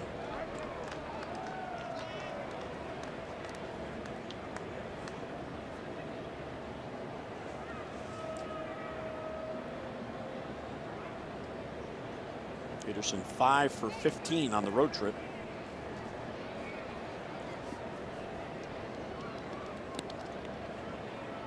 This was a good pickup by the Orioles because of his versatility. Of course, no one expected the season to turn out as it has, but it's good to have a guy like Peterson that can play third base, shortstop, second base, right field, left field. And when he does get consistent at bats, Jim, he tends to swing it better and hit. Well, he really worked hard, and you know, it's got Coolbaugh and Howie Clark, and he had got back on track. You know, a lot of cage work. You were talking about it. They'd gone what, 17 or 18 games without a multi-home run game, and then all of a sudden that Sunday afternoon, might have been against Tampa Bay, hit a home run, maybe a 2-run shot, then double up the gap. And then of course, if you Buck Showalter, you're not scoring runs, you get to play a little more. And then the speed factor. He can steal bases, and even though he's not an outfielder, he can run balls down that a lot of outfielders don't catch. Well, the Orioles have 7 multi-home run games since the All-Star break. And they have 38 for the season. And the 3-2 is fouled back, so he spoils a good pitch. And 92 on the corner. That'll work. You're a starting pitcher, you have your routine. Try to, if you're making a good salary, which he is, you want to help the team, so you go out there and then you have to adjust it so you can be ready. Now, these are one of those games, right? You know, when it's a battle of the bullpen, where if you're Matt Moore, you're thinking, well, I don't have a lot of wins, but you know, I'm 1-6. But this is a game, if I pitch well and I hang around maybe to the 7th inning, with my team scoring runs, I might have a chance to pick up a second. Tanner Scott already is the pitcher of record on the plus side because of the home run by Trumbo. There's a bouncer to Odor. He plays the hop and gets it to first just in time to get Peterson 2 men down. We invite you to join your fellow students, alumni, and supporters for the University Nights at Oriole Park. Fans purchasing a University Night ticket package receive a unique Orioles cap featuring the participating schools' colors and logos. The caps are limited, so be sure to reserve yours now. Just go online, Orioles.com/university. Quite a few to choose from there.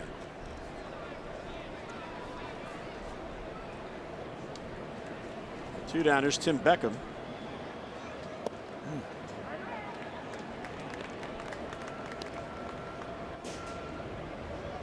Tim was laid down a sacrifice bunt. He was also robbed of a base hit by Profar. Profar twice getting him at first. On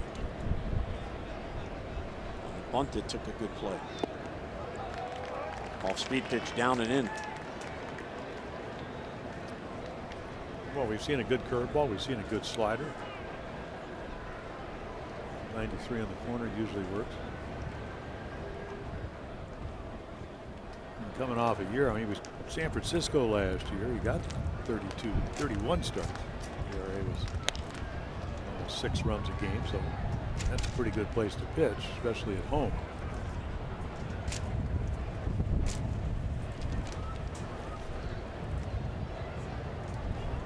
Wind has found us again. It has.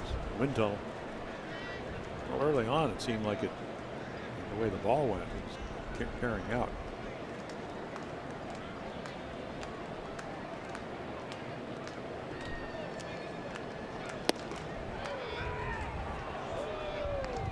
Well, either Beckham was fooled or that was a really good take, because that was a close pitch. It was that little off the plate.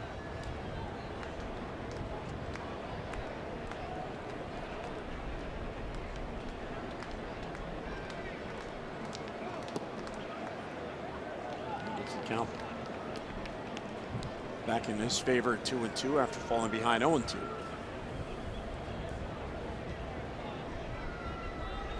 The Rangers bullpen is 8th in the American League. Their combined bullpen ERA, and they've made a lot of changes, is 4.15. Drop to third. There's his buddy Profar again. And he gets Beckham. Matt Moore comes on and has a 3-up, 3-down inning. First time today the Orioles failed to score.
Tanner Scott forced into the game as the Orioles starter Ramirez goes just 1 2/3. He inherits the bases loaded, gets a big strikeout of Ronald Guzman, and that ended that threat. The Orioles then came back on a Trumbo home run to get the lead, so Tanner Scott getting it done. He's faced 4 batters. He has retired all 4 and 2 by strikeout. You know, those are little baby steps. Here's Austin Wynn's family, his parents. Austin with a 3-run home run today. They've been here the entire series, and in the finale get to see their son play. That's got to be such a thrill for a parent to see their child in a big league game. Oh, but it's probably started in Little League and Pony League. And, oh, no doubt about that. Yeah. There's a strike.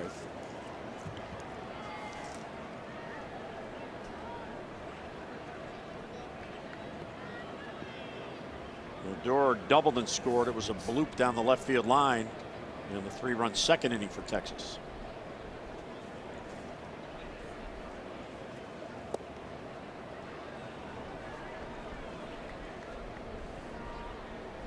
He's had a nice little series, wouldn't you say? Oh, absolutely. And then you throw in the 6 walks.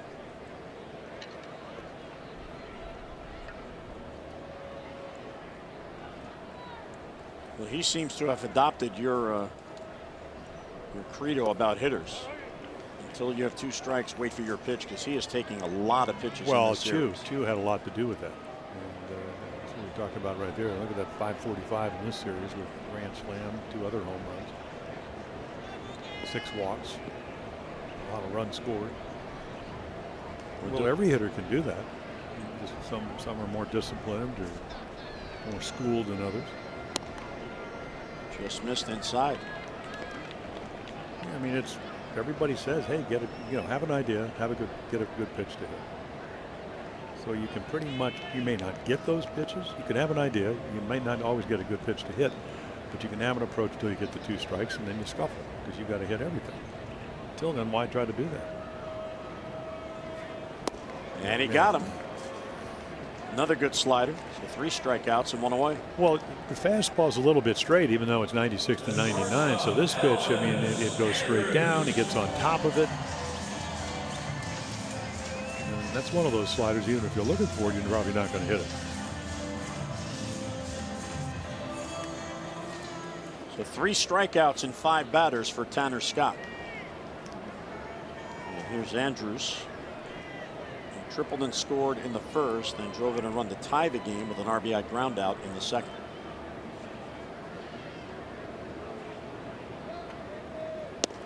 Strike on the outside corner. Seems that the confidence in that slider with Tanner Scott just is increasing. Well, you throw it, they don't hit it, you throw it. I mean, that has a lot to do with the result. And they have hit his fastball on occasion pretty hard. And I always thought, when I came up, I was pretty much a fastball curveball hitter. Then I would come up with a changeup and a slider. And when they would hit my fastball, I didn't put it in my back pocket because what was the count? Where was it? Who was the hitter? Now, if you throw it low and away and they keep hitting it, well, you usually don't stay in the big leagues very long. But that doesn't happen very often. So the quality of your pitch is important. And his slider, I mean, it's not going to get hit this year, but I would imagine has one of the lower batting averages, even though he probably doesn't have enough innings. If you look at his numbers, the batting average or the hits on his slider are not very often, or not very much.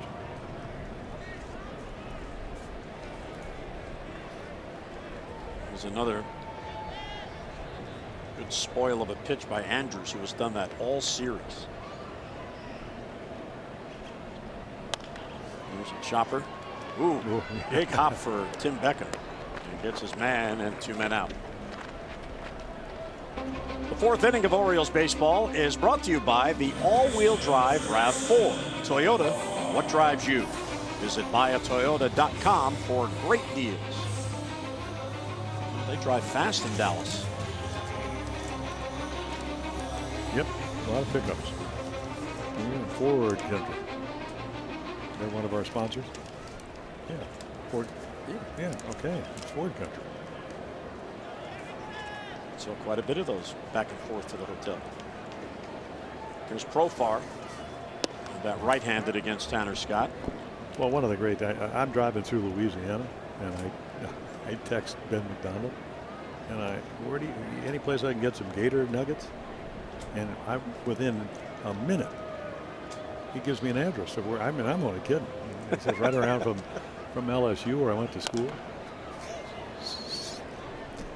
So anyway, Ben knows all about the alligators in Louisiana. So then my next text is basically, and of course I'm a pastor of the car because I would never drive a text. That's dangerous. There's Ben. And I go, hey, cool I'm seeing a lot of pickups in gun racks. He said, oh yeah, baby present, shotguns and a camo t-shirt. And so I go, for real? He says, for real. He does enjoy hunting, and he has wrestled alligators. Well, used to when I tried to make that comeback down in Sarasota, he would actually get baby alligators, and then he would tape up the mouse and put them in guys' beds and bathtubs and all that. Oh, that's not nice. Well, you want to get in a fight. Thomasville, Georgia, they had 5 fields, and when you would walk back to the barracks, which is where everybody was housed, you would see snakes live and then some dead. And one of our guys put a dead snake in somebody's bed. So imagine getting in bed in the dorm. That precipitated a fight, which it should have. Left field down the line towards the corner, and foul. Who got it?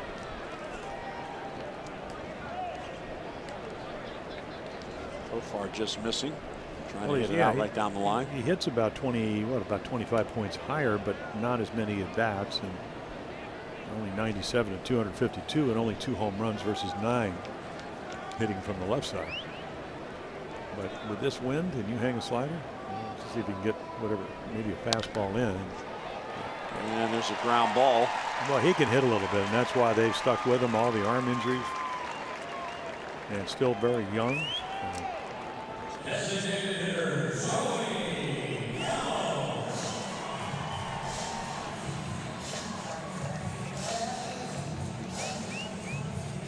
And I'll bring up Gallo, who homered off of Tanner Scott on Thursday night, as you mentioned. Right here are the splits that you requested. Opposing batters bat 158 against Tanner Scott's slider, 375 against his fastball. So we're seeing why he throws it so often. Now that will change. I mean, there's 97 on the fastball, but it's up and in. And you know, they were talking about Stanton, and he was able to get Stanton out there. And he said, Miguel Castro getting loose for the Orioles because we just run the ball in on him. Well, that might be so at 97, but can you do it out over the plate? It changes. So some hitters they like to get their arms extended. Some guys are low. I mean, so 98 up and in, and they're not going to mess around. Let's see if you can hit that. And if you throw a slider now because he's late on the fastball, just strike the ball. Started knee high in the middle of the plate and let it dive to the outside corner. Just off it.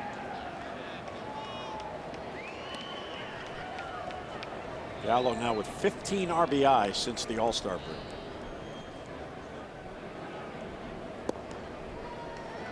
See, there's a fastball, and they wanted to go up and couldn't get it there.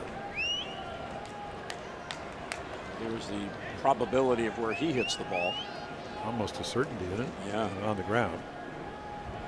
Well, a lot of teams, they just look at the way the angle of the bat. If you're an uppercutter, which Gallo is, hard to hit a ground ball to the left side. Runner goes, delayed steal, the throw not in time. So Profar a delayed steal, and he gets in the scoring position with 2 down. Yep. Well, he got a running lead, and then Austin wins. I don't think it would have mattered. It certainly would have been closer to throw it been a little bit more, but he had to hurry it. From 0-2 to 2-2 on Gallo, who did walk in the first. RBI single in the second.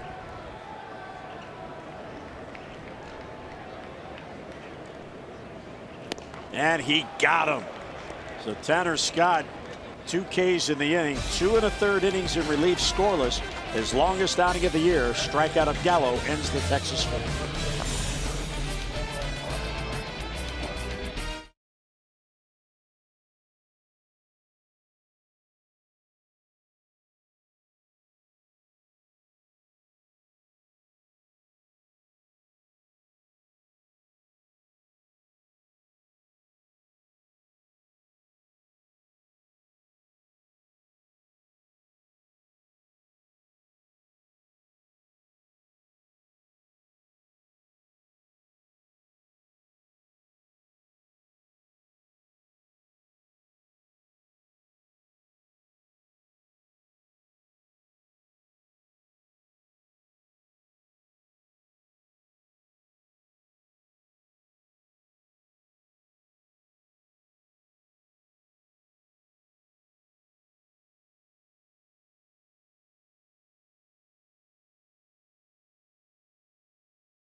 Yes, home versus road, not surprising in this hitter's ballpark, Jim. The Rangers have the second biggest difference, and the Orioles are 6th.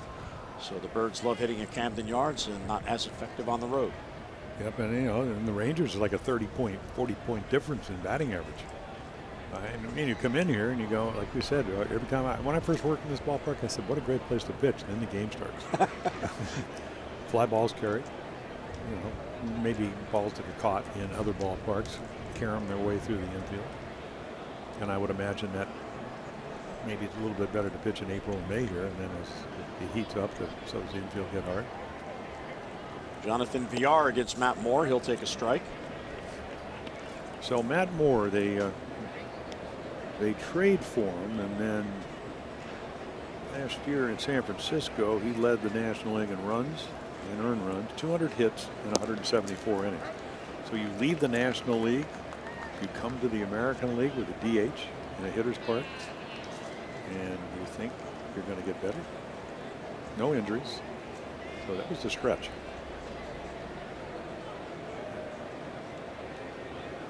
And it didn't work out.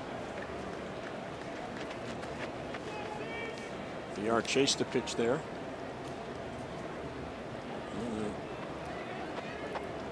29 years old is Matt Moore. He seems like young. he should be older. Yeah. Well, because he came up so young and he was so good. And as you mentioned, you know, when he went 17-4, then the next year Tommy John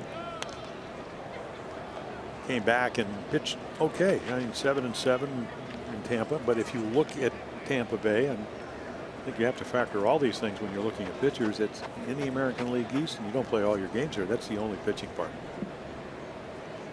They usually have a pretty good defense, you know, mobile outfielders and so forth. Doug Brocail looking on. But I look at the stuff last inning, it wasn't bad. 92, 93, good slider, good curveball. Did not get off to a good start and now relegated to the bullpen.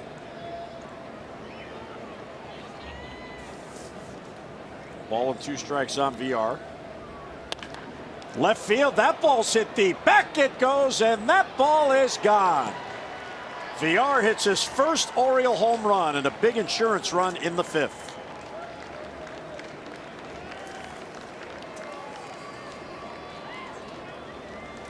So Jonathan VR, a 2-hit game, his 3rd multi-hit game and 4th game, 4 games with the Orioles, and his first home run. And there's another $500 for our Maryland Lottery contestant of the game, John Twigg of Ellicott City. Boy, that was a bullet into the seats on a 1-2 pitch.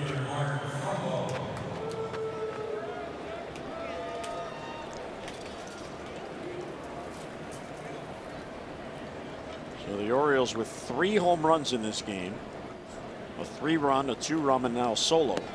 All they need is a grand slam. Now take a look. Look where the target is. Look where the ball is. Misses by about what, 2 feet? Chirinos never got a chance to catch it.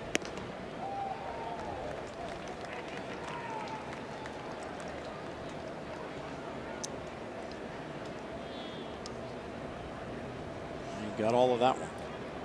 The other thing about Jonathan Villar, and we're seeing the best of him, is that it's a very controlled swing from both sides. Trumbo gets under one. Who's it going to be, Robinson or Calhoun? It's going to be Robinson angling towards it. He's got it for the out, 1 down in the Oriole 5th. Fans, the Orioles host the Yankees August 24th through the 26th. And for each game, fans are encouraged to bring any non-perishable food item or cash donation to the park to benefit the Maryland Food Bank. It's part of the 32nd annual Orioles Reach Food and Funds Drive presented by Masson, WJZ-TV, and Pompeian Olive Oil. For tickets to come on out and join us, just go online at Orioles.com. That is always a very enjoyable weekend to help a lot of folks.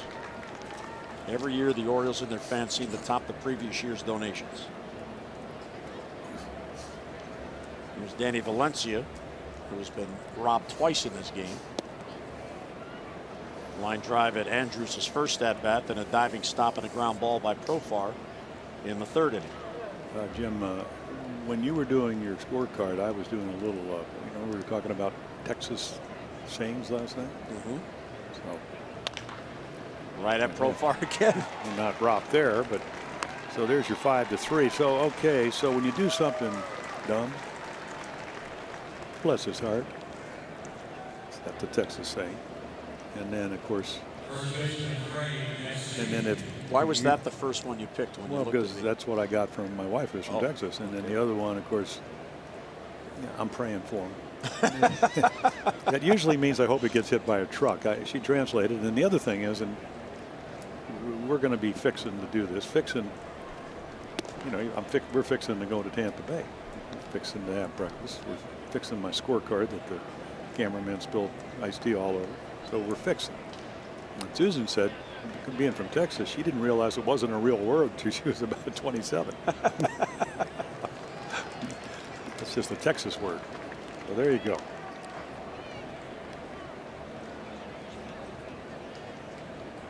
If you were in New Jersey, we'd say, Yeah, see, I knew. how you doing? Yeah.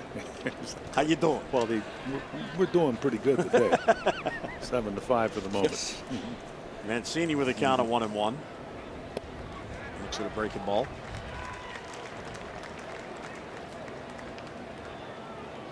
Well, the Orioles with 7 runs.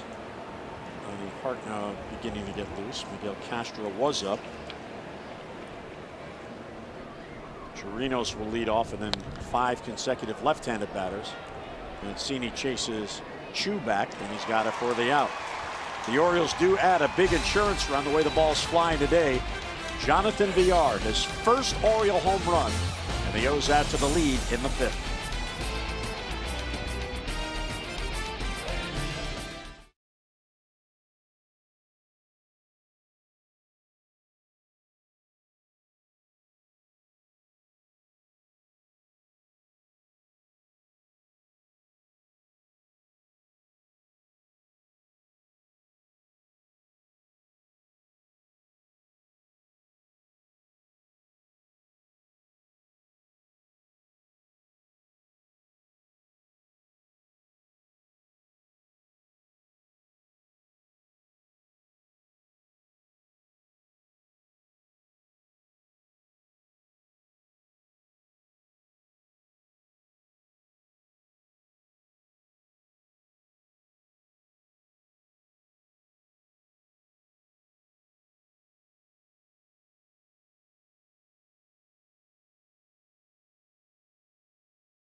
And other corporate leaders to support Baltimore City's Youth Works program, which seeks to provide as many as 12,000 Baltimore City youth with summer employment.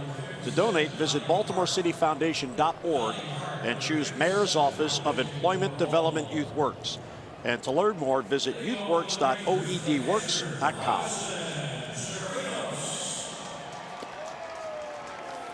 So Donnie Hart comes on. This will be his 13th game. He did give up the grand slam to Odor the other day. So 3 inherited runners, and that's usually a black mark on your numbers. Righties, they hammer him. Lefties, those are the guys he needs to get out. And that home run the other night, the first one of the year. So as you said, you got the righty Chirinos coming up, and then all the lefties, and you're trying to match up if you're Buck Showalter and want to win this game. Donnie Hart, here's your opportunity. VR with a 2-hit game in his first Oriole home run. There's Chirinos, and there's a strike.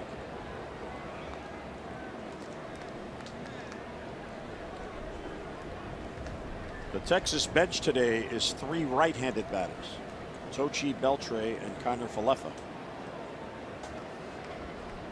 Kiner Falefa and Chirinos have split this 4-game series behind the plate. And in the heat here in Texas, that's a good idea. Their new ballpark will be a dome.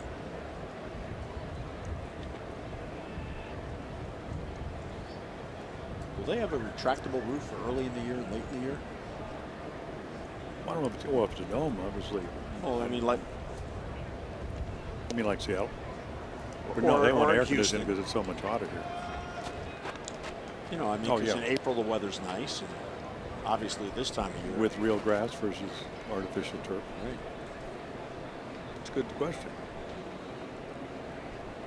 Well, you know it'll be big. It's Texas. Yeah, absolutely. And then, you know, there's going to be over by the Jerry Dome, so. Which is out that way. Yeah. Well, it's hard to miss.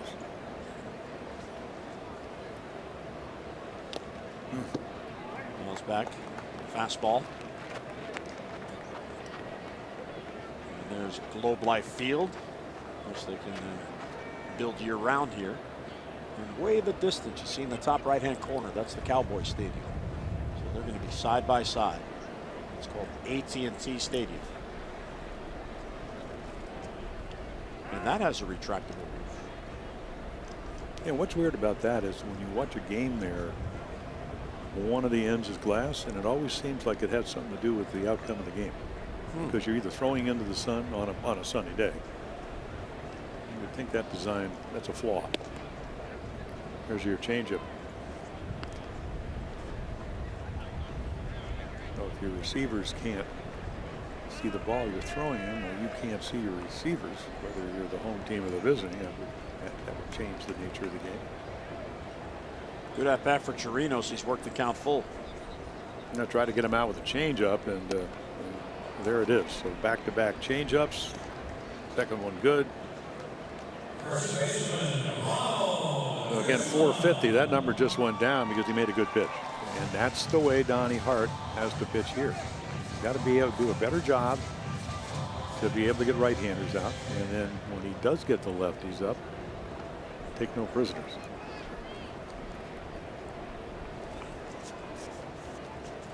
Here's Guzman. Guzman has been up twice. He has struck out twice. Once was against Jeffrey Ramirez, the starter, and then against Tanner Scott. And that really was the biggest at bat in this game because Scott came on, bases loaded, 2 down. The Rangers already had a 5-4 lead, and Guzman struck out. All-speed breaking ball. When you have a big swing, we've talked about it. Not that he can't hit, because he can a little bit, but he's a young hitter. It's going to have to get a little shorter. Otherwise, you won't hit the high pitches. You know, if you have power, and Donnie Hart's not a power guy, so he'll try to finesse his way through this at bat. The guys that throw 94 and above, they just try to get him out in. It's hard to get to that pitch. Better low ball hitter than high ball hitter, and then throw the ball by him away. So either shorten the swing or stop swinging at that. It's sometimes hard to do for young players. 1-2 with 1 out, nobody on. Breaking ball just missed inside.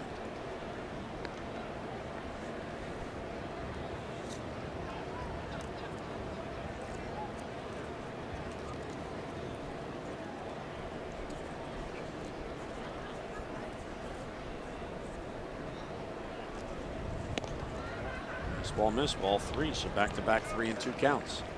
That has been a problem for Donnie this year in the big leagues.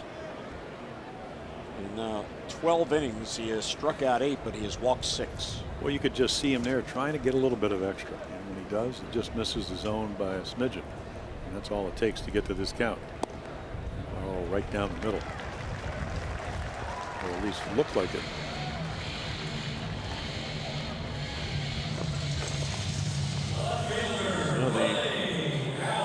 Walk brings the tying run to the plate.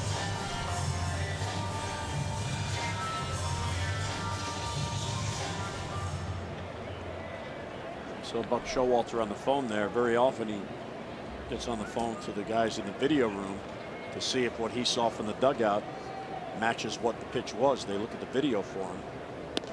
There's a strike. Orioles video guys do a great job.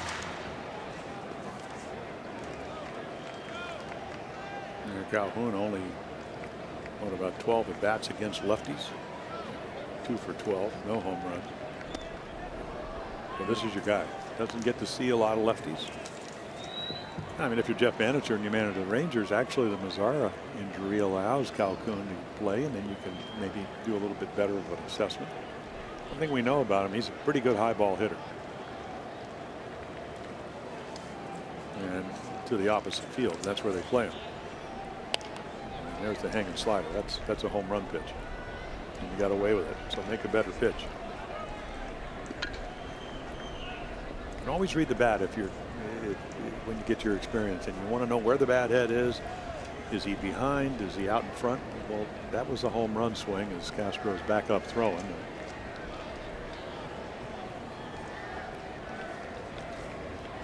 Another 0-2 pitch to Willie Calhoun instead of throw to first.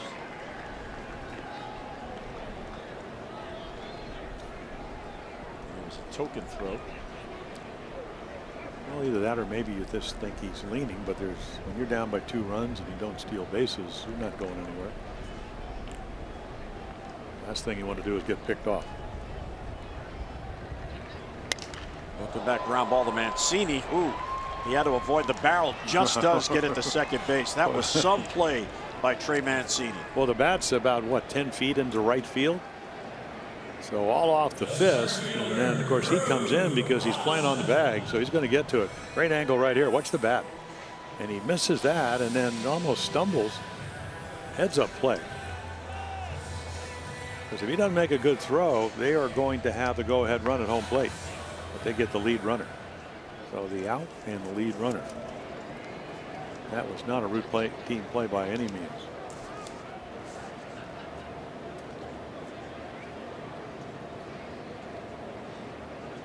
Here's Drew Robinson to face the lefty. Swinging a miss at the big breaking ball. Well, he's been up twice and hit 2 rockets on fastballs. Double up the gap and then a line drive that Beckham made a nice play on. I would assume Donnie Hart been paying attention, but Austin Wynns behind the plate should know that. So steady diet of breaking balls.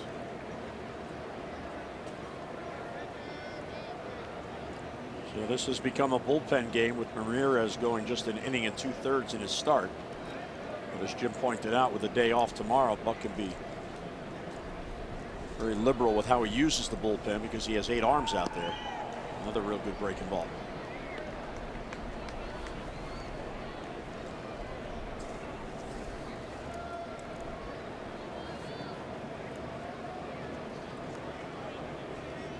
So 2 outs now with the runner at first. And he got him. So down on strikes goes Robinson. And the 1-out walk does not hurt. Our Ram Do-Ups are brought to you by Ram Trucks. Experience the power and toughness of Ram at your local dealer or log on to ramtrucks.com to get to work. Guts, glory, Ram.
Times, but got it back. Orioles fans here in Arlington on a very hot day, upper 90s probably by now. Well, there's an optimist. He's in the upper deck, out and left. Looking for a souvenir. See where We he don't is. know where he is, but I'm just guessing somewhere. Well, 404, that's center field, right? Right center. Right center Oh, field. yeah, he's right by the Oriole bullpen. Yeah. There you go. You were only off by 5 decks. So Matt Morris stays on. Here's Renato Nunez. And there's a strike. I bet you that's a pretty good spot for a visiting fan because you can talk to the relievers. Right there. Certainly got the right garb on. little cooler over by the Rangers. Yeah, you're right. Now, if you come across the field, if you want, if you don't have sunscreen, you go over by their bullpen because you're in the shade. If he moved over 5 seats, he'd be closer to the bullpen, then he wouldn't have to yell. Well, don't they, when they go up on the grass, can't you run out there? Nunez has another base hit. He's thinking too, and he's trying it. The throw, the tag, he is out at second base. What a tag by Odor. Well, Calhoun can't throw, and they know it. Wayne Kirby. Again, a bang play, and they may look at it. And Moore likes it, of course. I mean, he threw like a infield fly rule from left. But Odor did make a terrific catch and tag. Here's Joey Rickard now, 1 out, nobody on. 0-1 inside.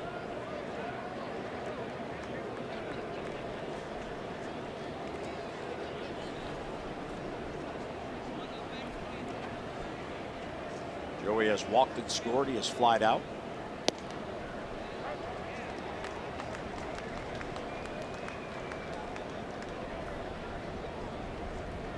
Matt Moore, one of 3 lefties in a now 7-man bullpen. Austin Bibbins Dirks was sent down today to make room for Drew Hutchison.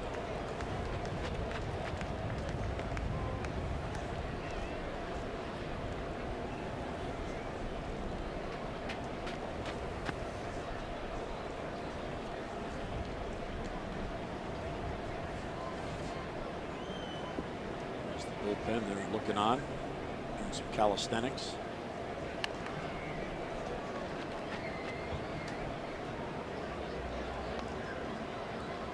The Yankees and the Red Sox conclude their 4-game series tonight with Tanaka against Price. The Red Sox are trying to sweep that series to go up 9.5 games. Yeah, but it's up to 7 in the loss column now, which you can't make up. And a swing and a miss. Good breaking ball from Matt Moore. 2 down on the quick tag by Chirinos.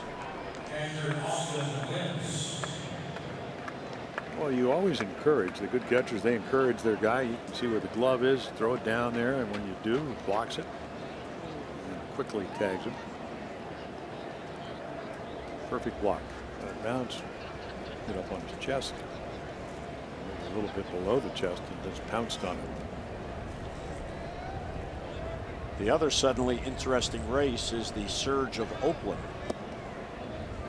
They are now just 3.5 back of the Yankees for the top wild card spot, which means you would host that game. Oakland has won 5 in a row and 7 of 10. And of course, all of a sudden, everybody's starting to say, well, okay, Oakland, actually, they come to Baltimore still, but there is your wild card, and then Seattle not playing as well as that late, and then what, Cano comes back at some point. But Seattle's lost 5 in a row and 7 of 10, and they are here tomorrow. They're playing at home today. They have the finale of their series with the Blue Jays, and Seattle leads that one 2-1 in the 5th. The Orioles still have a series in Seattle. There's a strike. Austin Wentz thought he had ball 4. Yeah, Oakland, that's right. They still have a trip to Baltimore. In that. Which means they probably still come east. And I don't know who's on that. I'll look up in a second, you know, who's on that trip, whether it's the Yankees or the Red Sox. Popped straight up. There's Chirinos, now called off by Profar, who had a better angle. So he is there for the out. A 3-batter inning, base hit, but Nunez gunned down mid-6th. The O's in front.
Our coverage on Masson 2 will begin at 6:30 with those extra presented by Ford, and then game coverage at 7 o'clock. We've got all the access you need right here on Masson.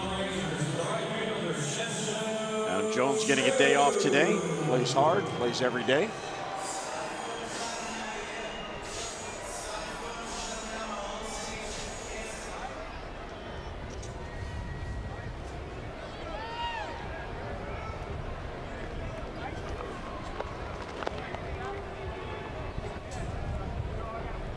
Here is Chu against Donnie Hart, who stays on. Lefty coming up.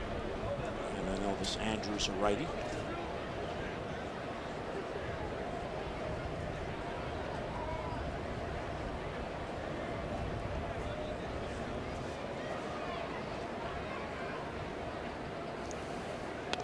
There's a bouncer right to third, and there's Nunez. Charges to play the hop and gets his man. And one away here. Fans, you can enhance your next game day experience with the MLB Ballpark app. You can access and manage your tickets, enjoy check-in offers, exclusive content, and much more. Download the MLB Ballpark app today.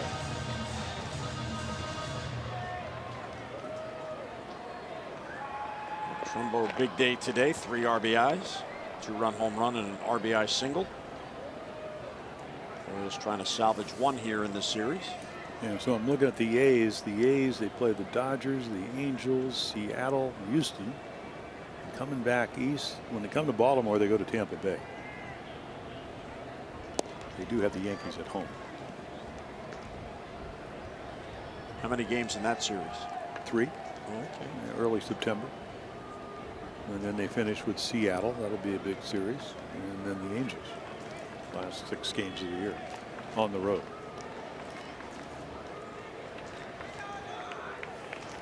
Well, 1-0 Odor right there. Fastball for a strike. Well, inside half, and that's where he becomes a guy that's going to hit it really hard. And the other thing is we've mentioned, again, their best hitter in the month of July, 30 for 88, is not swinging at too many bad pitches. Fights off that breaking ball.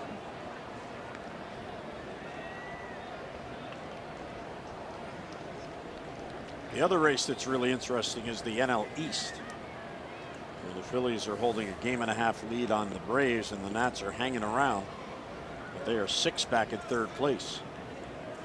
And all 3 of those teams won today. Oh, Bryce Harper's actually, he's got his average up over 230. Been around 215, 218 all year. Swing and a miss. Real good breaking ball.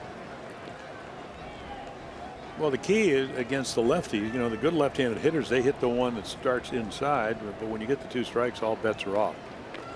So a little bit of movement. You can see right there, couldn't track it just away enough as Donnie Hart does a great job, and now will leave. So Hart leaves. Miguel Castro comes on in the 6th.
Again, look at the numbers. The only thing that isn't good, I mean, other than the record on a team that's only won 33 games, are the walks. So 39 walks in 63 and 2/3 innings. Home runs, one of them the other night. Odor hit one of them, and then righties and lefties, low number. And a few more ground balls and fly balls. Yeah, the home run by Odor the other night, first time he's allowed runs since the All-Star break. So he's been pitching pretty well. Yeah, you look, I mean, every once in a glitch, but what gets him in trouble, so young at 23, windup gets a little bit out of whack. You very rarely could ever accuse Buck Showalter of overusing his pitchers, but if anybody pitched a lot, and it was him almost every other day for a while, because injuries and guys not pitching well and whatever. But great arm, 93 to 98. There's 98 with movement. Now I'm not sure he always knows where it's going, but he's going to outstuff you. I went through that. And then down the road, you're just hoping he'll be able to make his pitches. In other words, wherever the glove is, it's what wins. Glove on the outside corner, and hit it, and he could have called him out.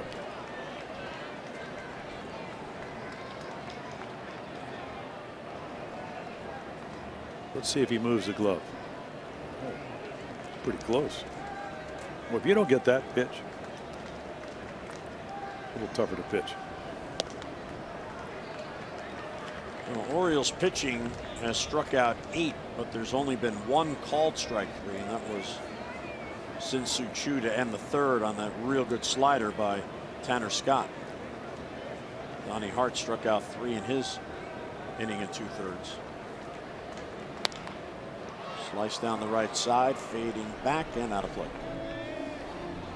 And because of Miguel Castro's arm angle, it's hard to really throw a great slider. It's just hard to get on top of it. So his 2 effective secondary pitches most of the time are the fastball changeup. And he'll throw the changeup in any count. But right here, you don't want to go 3 and 2. Foul ball. Yeah, pretty much 2 options, and again that 97, 98 sets up a good changeup.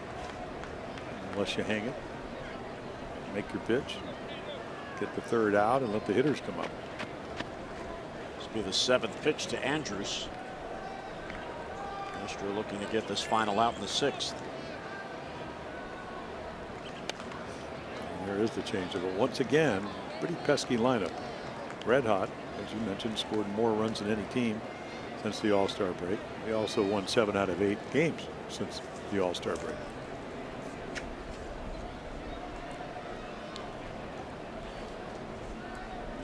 Another 2-2 pitch, and he got him. 96 and sinking at that. So a 3-up, 3-down inning for the combination of Donnie Hart and Miguel Castro. The strikeout ends the 6th.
bases loaded in the second inning and strikes out Ronald Guzman. And he would go on to pitch 2 1/3 innings, longest outing of the year. He struck out 4, no ones on 1 hit. So he is in line to pick up a win if the Orioles hold this lead here, and they lead at 7-5 as we head to the 7th.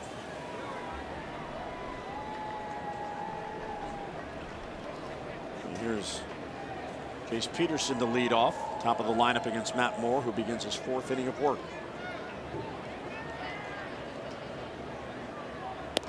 And there's a strike.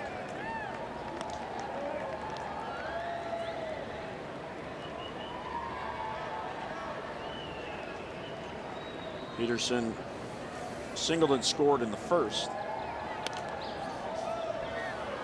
Reaching for that one. Yeah, the last time Matt Moore pitched as long as he's going to attempt to pitch today was all the way back, what, July 7th.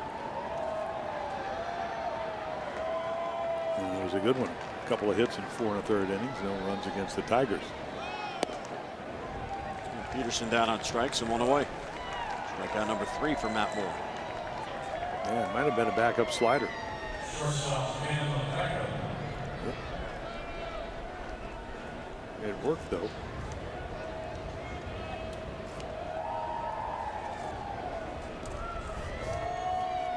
Tim Beckham, sacrifice bunt in the first. He has since grounded out twice to Profar. Ground out in the second. Profar robbed him of a base hit. He's been very consistent since the All-Star break, looking to extend his current hitting streak to 5 in a row.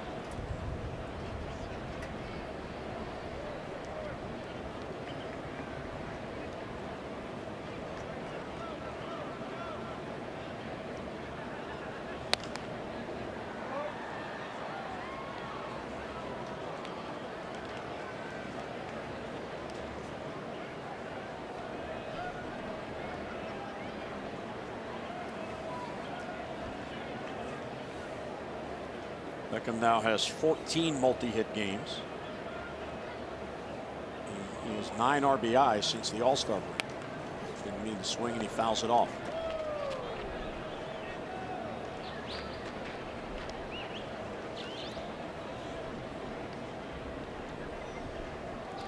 Well, for him, of course, you know, you look at his totality of his numbers in this 2 months with a core injury. It takes a while to come back. Not at full strength. 53 games. Yeah. One more game would have been a third of the season.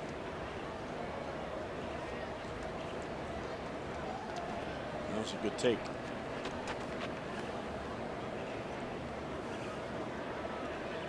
So 2-2 on Tim Beckham. Trumbo, as always, talking hitting with Scott Coolball. Yeah, Scott was actually, he was the minor league hitting instructor, and he was here, I think, a couple of years as the big league.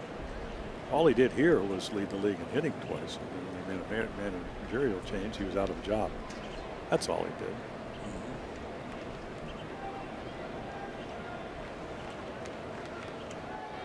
Mm-hmm. 2 balls and 2 strikes on Beckham. And he got him. Really good changeup. Yep. Well, he's a starter.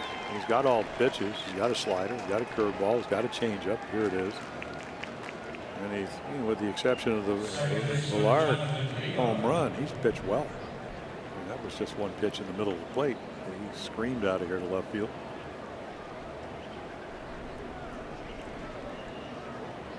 Moore has restored some order to this game. He's allowed only 1 run since he came on, and it was the home run by this man, Jonathan Villar, in the 5th. This is the 4th inning of work for Matt Moore. Ground ball, base hit the other way down the line. Villar is thinking too. He's going to make you throw him out. He bobbled it, and Villar with a hustle double. So he has a 3-hit game. Yeah, the guys that can run. I mean, you know, you've been around, closing in. And, you know, what about 2,000 at bats? I mean, watch a great angle right here, right at us. So he knows where it's hit. Doesn't even matter. Again, Chu's got a good arm, and this doesn't help. But he's going anyway. He knows who's playing. He knows how quick he can get there. And I'm not even sure the best arm ever in right field could have thrown him out. And then the other luxury is it's right in front of you. And you could see it happen as you're going down the first baseline. Here's Mark Trumbo, 2 for 3 with 3 RBIs, 2-run home run, and an RBI single. Just inside. Yeah, he just missed a home run the last time. Skied it deep center field. 2 outs, down by 2. Even though Valencia makes his living hitting off lefties, you got to be real careful here. Either make your pitch, if not, take your chances with Danny Valencia's on deck. It's a high changeup. So Trumbo's second 3 RBI game in this series, and he now has driven in a run in 4 straight games.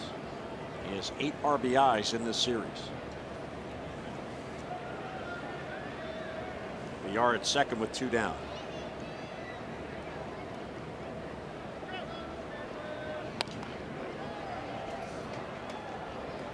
Trumbo a little late after the changeup on the prior pitch. 3 for 4 so far today for the O's. Well, their other win on this series was what, that second game in New York. They went 5 for 10. 1 for 5 last night.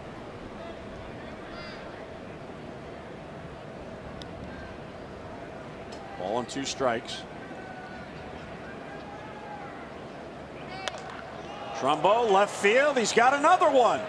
Have a day, Mark Trumbo. A 2-homer game. He has 5 RBIs. And the Orioles beginning to pull away here in the 7th. Well, it's the sequence of what they were trying to do is remarkable, because for some reason at 92 miles per hour they thought they could throw a fastball by him. And you know, you got to agree. I mean, you're a veteran pitcher. Catcher may put a sign down, but it's your responsibility. And for whatever the reason, you can see right there, I mean, that ball goes, what, 416 feet, exit velocity of 104. They just think that, and he just tomahawks it. Second multi-homer game of the year for Trumbo. The other was July 1st against the Angels, that at Camden Yards. So against this hot Texas team, a little wiggle room now with a 4-run lead. Yeah, so again, look where the glove is. I mean, they're trying to go right there. He throws it there. Of course, he doesn't get it in. It's gone. I just don't understand why, if you're going to throw the pitch there, come in. Because they're already, you know, always late on the changeup. That's how Gallo hit the home run last night. So another $500 for our Maryland Lottery contestant of the game, John Twigg of Ellicott City. He'd be our best friend by the time this game is over. 4 home runs. He's doing well. Plus the original $500. That's a good point. It's a $2,500 day so far. And of course, Valencia is certainly capable of hitting it out here, get it up in the air, let it fly. Chopper towards third, Profar to his left. The spin and throw, and he kept his foot on the bag. Guzman did. That was a heck of a job there by Ronald Guzman. So the inning ends, but the Orioles add to their lead. A 2-out double by Jonathan Villar. Mark Trumbo's second home run of the game. The O's up 9-5.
He now has 15 home runs, and he's up to 39 RBIs. The professional hitter just keeps on hitting. Well, Mr. T, he's on a mission. A lot of the rest of the offense been traded away. Scope and Machado. So, hey, if they're going to pitch to him, and he's going to get pitches to hit, he'll hit home runs. Now, Joey Rickard moves from center to right, and Adam Jones, who was given most of today off at center field. So Adam will go into Mark Trumbo's spot in the batting order. Mark's day is done. So when you're that valuable to the team, you get 7 innings off, not the whole game. All right. Away boys, 9 runs. Now Miguel Castro, do your job. Came in and got him out of the last inning with a strikeout. Well, we saw what, a 7-run inning, the second inning on Thursday. So while 9-5 in most ballparks is comfortable, I don't know if any lead is safe in this park because it's very hitter friendly. They've had 2 innings in this series in which they've scored 7 runs in an inning.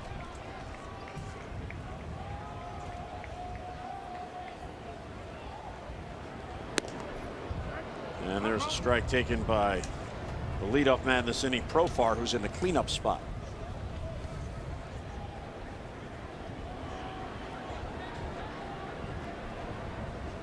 Profar has been on base all 3 times. He has walked twice and he has singled. And gets away.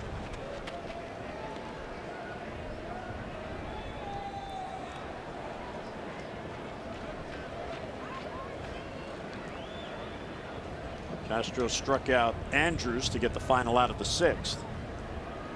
Bullpen's done a fabulous job here today. 4 1/3 innings of scoreless relief following Jeffrey Ramirez.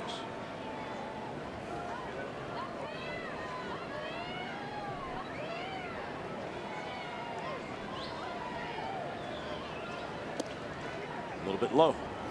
Well, they're looking for walks, and the one number, as we mentioned, that jumps out from Miguel Castro is the base on balls. And what, about 64 innings, 39 walks. Hits way below innings pitched. And there's another one. Leadoff walk.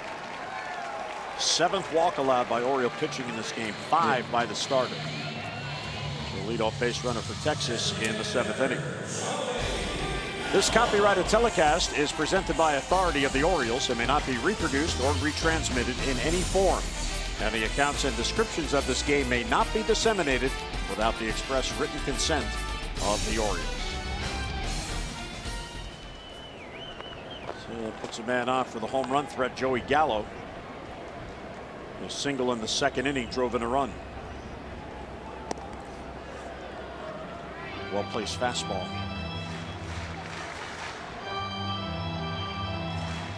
And the other thing, and the reason that Castro's usually hard to hit, is because he changes speeds with his fastball, not on purpose.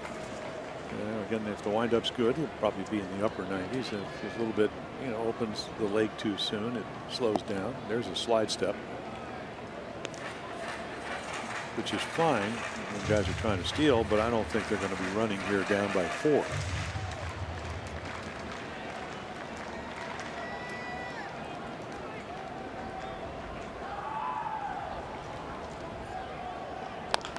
Chopped foul behind Steve Buechele. Again, what, about 6'7"? Seems like it's 6'8" because he's so skinny. Yeah, it's a pretty good windup. Didn't swing his leg there. And then right there, quickly, everybody yelling, get over, but the ball's foul. Come a long way. 23, great acquisition. Sure was. Out of the Colorado Rockies. We saw him early on when he's actually closed at what, age 19? Yeah, with the Blue Jays. In fact, he was one of the players when Toronto made the trade for Troy Tulowitzki that the Rockies insisted be included in the trade. They eventually would give up on him and deal it to the Orioles. He had hurt his shoulder. And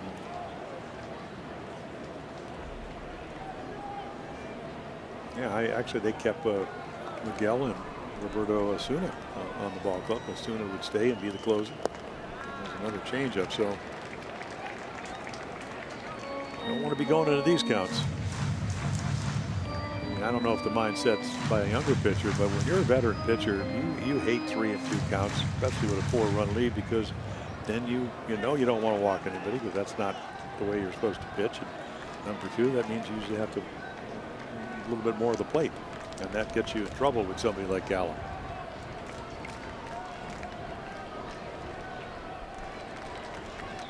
And the 3-2 is popped up, but that'll be back in the crowd.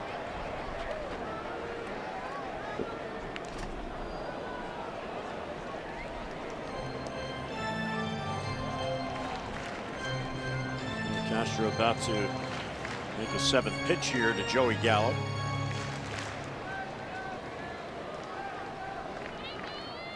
Orioles still need to get 9 outs to win this game.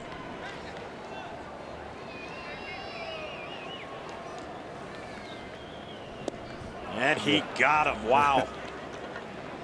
Now that might have been a changeup, right? 90? It was. You know, 90, but it's different than his fastball. And it ends up in the middle of the plate, but just the speed. You know, a little bit of movement, a little left to right, almost like a screwball. And like we said, that's his best secondary pitch. And he'll throw it at any time. That's a pretty gutsy pitch. Paul Fry got the pitch last night.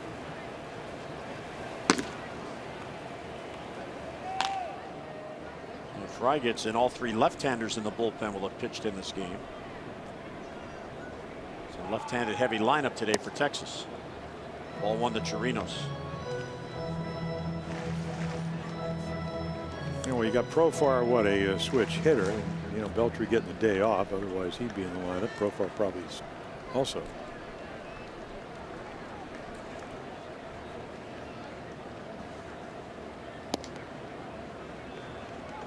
Well off the plate outside for ball 2. You see the shift on VR shading up the middle. You're going to have to cover the bag on a double play. Mancini holding the bag at first on Jurickson Profar.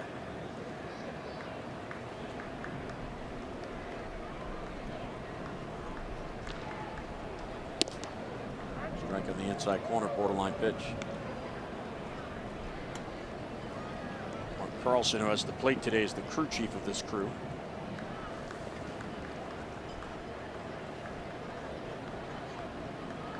Instead of 3-0, as Chirinos thought, it's 2-1.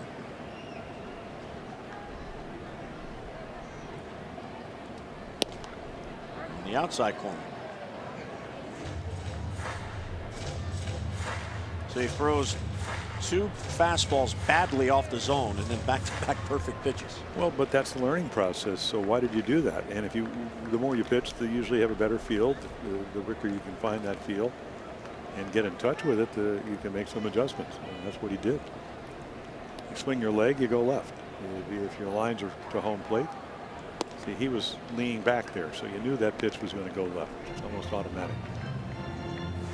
I know that because I was out there and I used to do that. But he, you know, again, if he stays kind of comfortable and doesn't swing the leg, it's a lot easier to throw the ball to the plate. And he's not throwing the ball, especially in this count, anywhere but in the middle of the plate and hope it moves.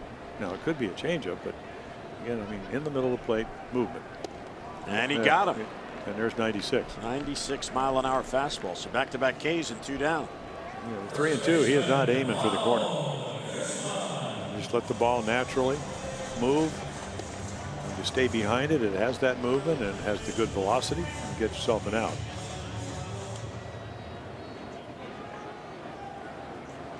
Here is Ronald Guzman.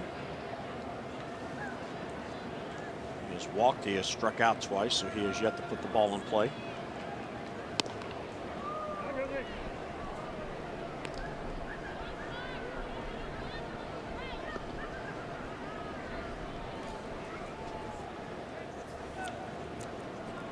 Guzman has seen Miguel just once, and he hit a home run against him.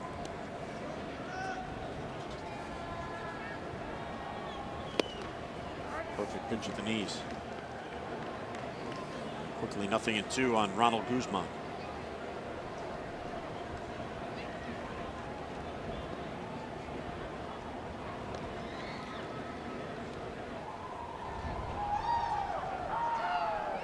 See the shift on against Guzman. And he struck him out. So Castro, after that leadoff walk, strikes out 3 consecutive batters. He gets Guzman to end the Texas 7th.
Day off, and another pitcher comes on for Texas. Jim, here is left-hander Jeffrey Springs. You know, I was looking at the Dallas paper yesterday, and you see 888.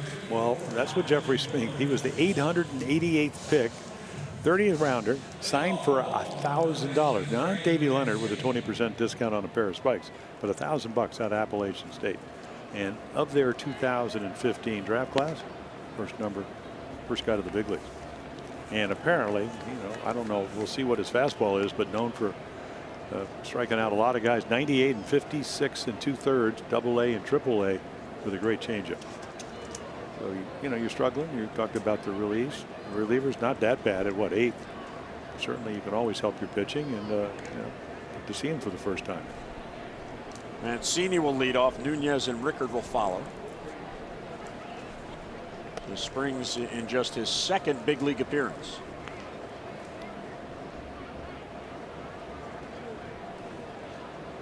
That's a nice story. 25 years old, finally makes it to the big leagues.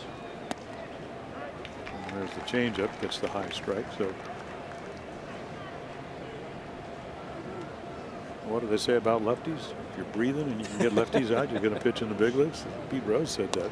There's another changeup, gets him out on his front foot.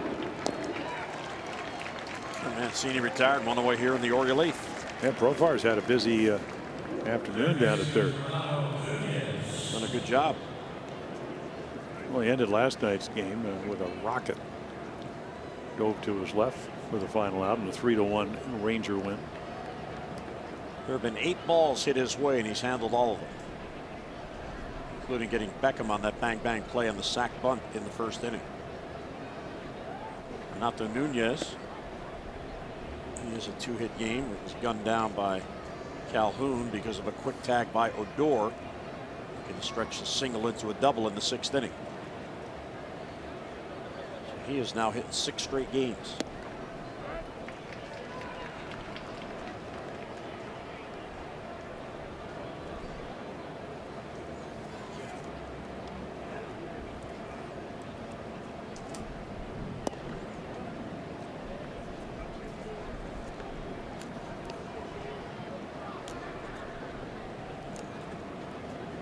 Nunez now with 4 multi-hit games since joining the Orioles. He made his debut for the Orioles the 1st game following the All-Star break in Toronto, and he'll always have that trivia question attached to him. Who replaced Manny Machado with the Orioles? It was Nunez who was called up to take Manny's roster spot. Popped it up. Guzman at first base. Squeeze it for the out, 2 down.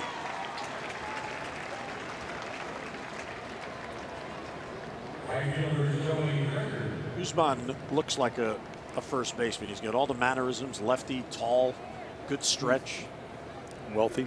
He's got $3.5 million to sign out of the Dominican Republic. Well, that was like 2011. The Rangers spent $12 million. Then the next year, Mazara signed for almost $5 million. A fly ball to right. And Rickard is retired. How about that? Jeffrey Springs, his second big league appearance, a 3-up, 3-down 8.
A 9-5 lead.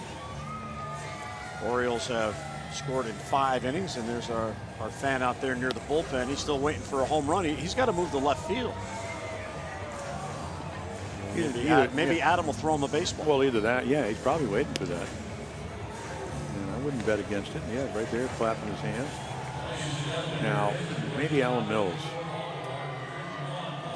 Let's see. Come on, Adam. Come on, there's your guy. Meanwhile, Paul Fry, who's coming in to pitch for the Orioles, and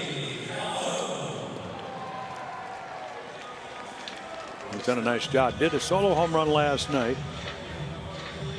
Throws it into the bullpen. And Paul Fry did a home run to Odor, but again, doesn't walk a lot of guys. You know, actually, lefties hit him better than righties. But Calhoun, who'll lead off, doesn't play very much against lefties. So this is a guy you want to get out. Kind of one of those must guys. Well, Fry is getting that valuable experience, Jim, that you always talk about. And he's been getting in a lot of games. This is his 8th appearance since the All-Star break. Well, and also it's back-to-back games. Yep. So funny, Evans. You've seen that, so pretty routine as long as you can see it. See the sun against his glasses. That's there? what Wow. I mean. But I think, that's one of the things that, my first year when I was 19, I pitched out the bullpen. Of course, I didn't really know much, but you could, you learn and you sit around there and you talk to the guys. Okay, so how do you handle the, 2 days in a row? Some guys pitch, as it turns out, 3 times. And you don't try to throw any harder with your body. You just try to speed up your arm so your mechanics stay good. And he's got good mechanics. He can throw strikes. If he walks you, that's a little bit out of character. Yeah, just 3 in his appearances. Yeah, that young Oriole fan out there, he's got to Google Alan Mills, who's the Oriole bullpen catch, and say, hey, my daddy told me about you back in 1997. Come on, Millsy, give him a baseball. Alan, a fantastic guy. Left you get on his bad side. Ooh, I didn't know that about like him. You're a hitter. We didn't quite have, well, close. He had the Dave Stewart. Remember Dave Stewart? He give you the stare? He had the scowl. Yeah. The hat down. Strawberry knows all about that.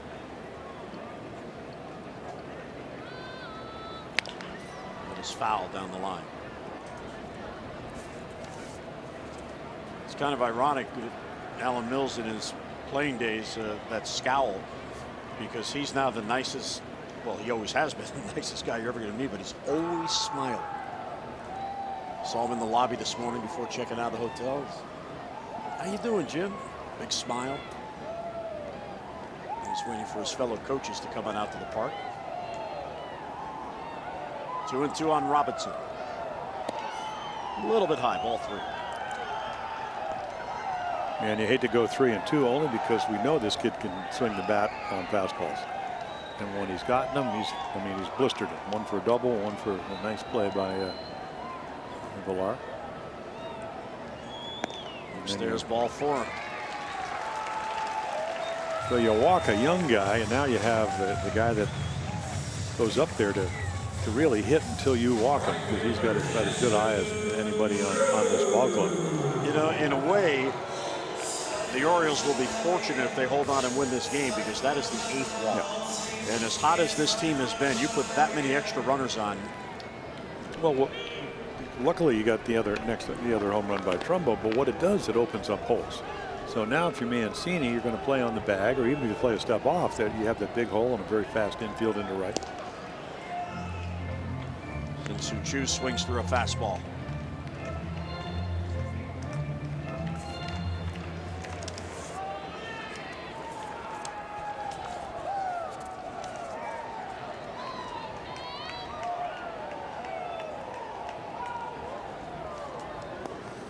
Chu is one of those guys, you know, 289 against righties with 17 of his 19 home runs.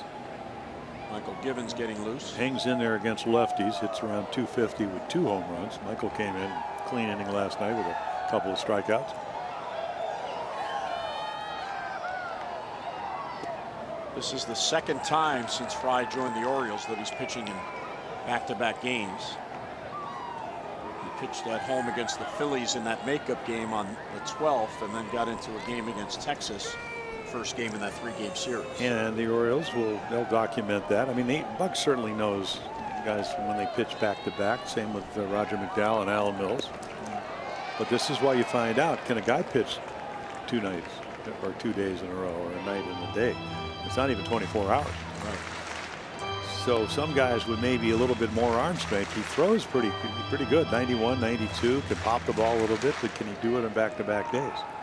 And that's why Buck's going right there. You know, hey, you know, we're finding these things out, and that's what the last 6-7 weeks are about. Not everybody can be Darren O'Day. You know, you can go out there, 3 days in a row, you never know the difference. 4-pitch walk, or 5-pitch walk, excuse me. And we talked to how these are critical outs, because now you get into the heart of the lineup.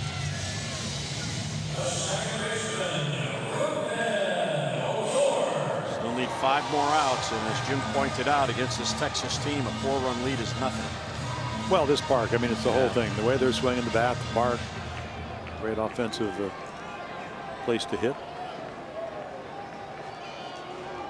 They also match up. You got Michael Givens, who much better against right-handed hitters. Yet you got a bunch of lefties coming up, as you mentioned last inning. This is your last lefty.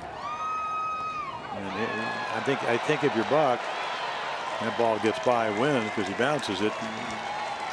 You can see not a lot of arm speed today, so he can't command his stuff. And Roger McDowell's going to come out. Ball way out in front of the plate. Williams couldn't keep it in front of him. Good news is he got at least 1 out at the fly ball to Calhoun. Yeah, the last 2 hitters, it looks like he is fatigued. It's a very hot day. It was 95 at first pitch, probably a little higher now. Yeah, but as you know, that's not why he's fatigued. It's just because last night, you know, came in, pitched well, other than the Odor home run. 97 now, and on the field it might be even hotter.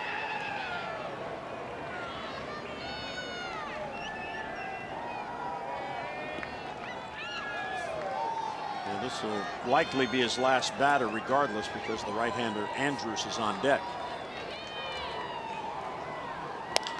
There's a bouncer to first. The Rum will score, but that's a big out. 2 down. Crossing the plate is Robinson to make it 9-6. Yeah, and here comes Buck. So whatever Roger McDowell's Royal pitching coach says, it works. Throw a strike, quality strike, he does. It's a tough out to bounce to first. So Fry leaves. Michael Givens comes on. 1 on, 2 out in the 8th.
Pitches, one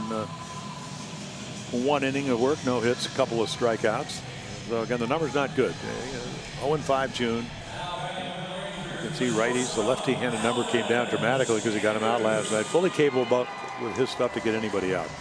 So unlucky, walks her up. Not a bad job. Anytime you're around over 75% of inherited runners.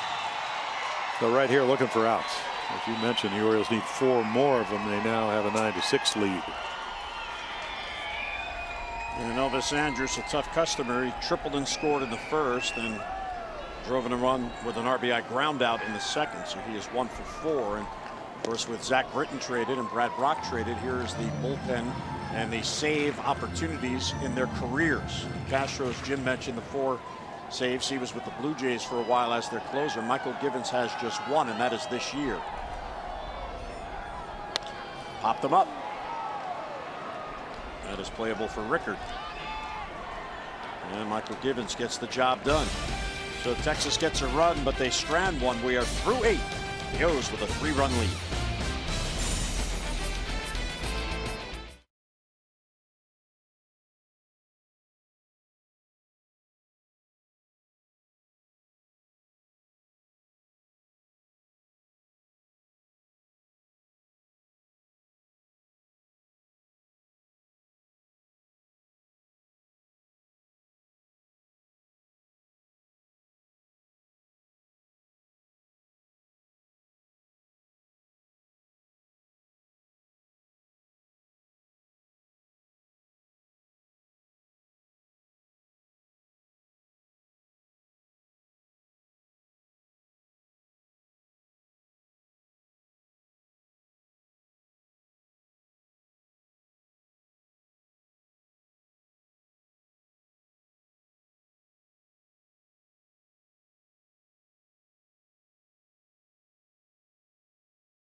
Earlier in the game, let's get a look at our fourth drive of the game. This was in the second inning. Well, Orioles up 1-0, then down 2-1, and then up 4-2 on this swing. Hits it a long way. 2-1 fastball off of Hutchinson. Hurry to your local Ford dealers for great savings on cars, trucks, and SUVs. So wins with a home run, a 3-run shot. He had 3 RBIs coming in and 3 on that one swing, and his family's here from California, so that's nice. There they are. There's his dad on the left there, mom in the Orioles jersey, and that's his sister. Talking with her hands as I do every once in a while. Italian. And a base hit for Wins. He has a 2-hit game. So the Orioles can try to get that run back now with a leadoff single. Well, you get to see Jeffrey Springs, who, I mean, like I said, 30th round, 880th pick. But, you know, last year he got to start, or at least start 17 times out of 31 appearances, and did pretty well. 146 strikeouts, 112 innings. And then you say, okay, can he throw strikes, which he can, and can he get lefties out? To be determined.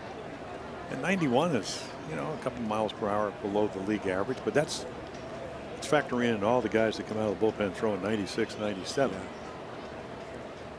So can you get lefties out if you're going to be a left-handed hitting specialist, and will that changeup play against righties? Double play ball. Odor, Andrews, Guzman. Taylor made. All you have to do is catch it, which Odor does, and then all you have to do is to get to the veteran Andrews, who's a veteran at 29. Right there. And he can get it to him early, clears the runner, easy double play. 1 pitch, 2 outs.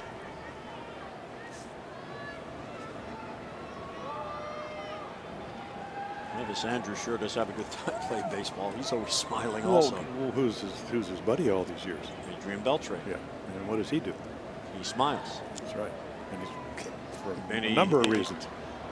He hits home runs. He going to the Hall of Fame. 3,000 base hits. Yeah. Closing in on 500 home runs. Well, that's why you need veteran players. Still look back at when the Orioles went out and they got Nelson Cruz. $8 million, leads the league, and that's the kind of player that Nelly was, and not very proactive in trying to sign him early on. And then he went with the Mariners, and still having a good year.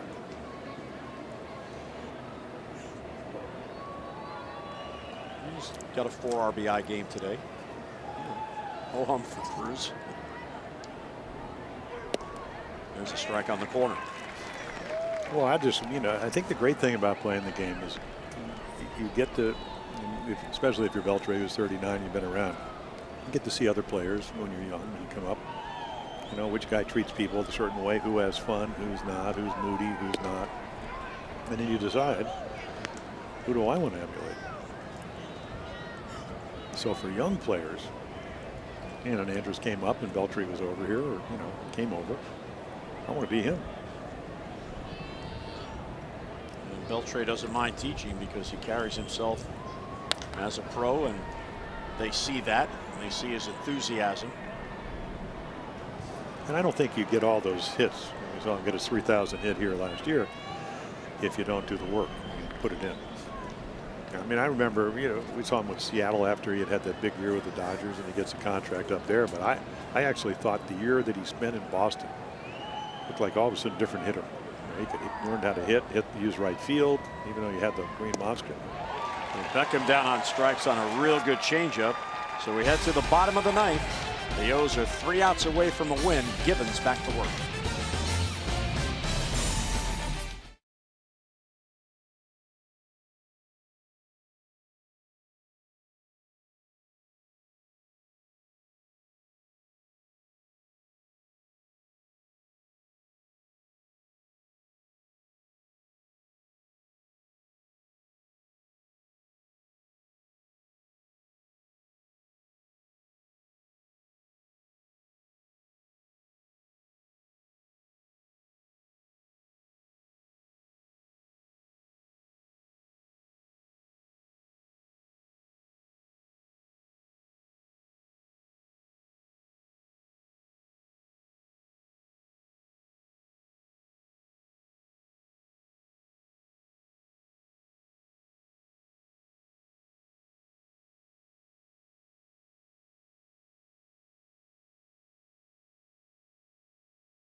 Players with nothing to hide, that's transparency. Beautiful view of Globe Life Park, which they will replace in a couple of years. Globe Life Field. Danny Valencia saying, well, I can close for you, Skip. No. No, but Gibbons has a chance to get his first save. Right? Second save. More dramatic if it was his first. Yeah. First one post Britton Brock. Well, I talked about it last night. I told him, go in there, tell him, I want to be the closer.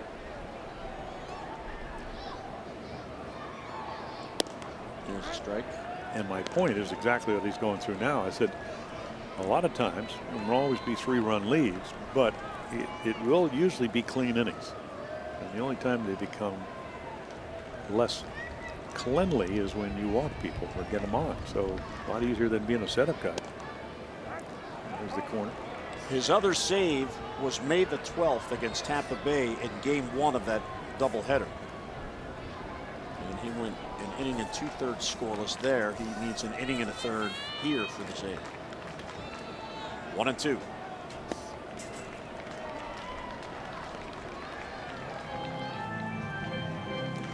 Gallo was on deck, and then Chirinos. They do have that big bat on the bench if they want to pinch hit Beltran.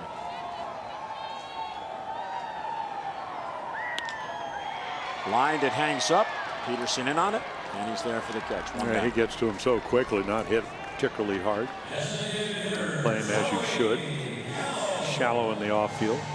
So Profar is finally retired. He was on base 4 times. 3 walks and a base hit. Well, you could see him complain on the 2-strike pitch because, again, he's hitting. He wants to get strikes. That ball's a ball. It's 2-1. Instead, it's 1-2. So these guys are seeing the ball well. I mean, even if they end up losing this game, they still put 6 on the board. Yep. And the Orioles lost the first game when they put 8 on the board on Thursday night. Lost that game on Thursday 17-8.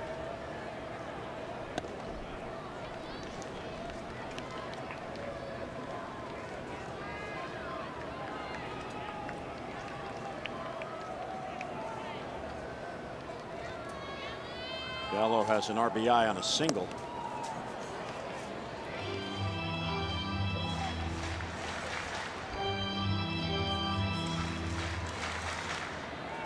Buck Showalter has resisted all attempts by the beat writers to name a closer.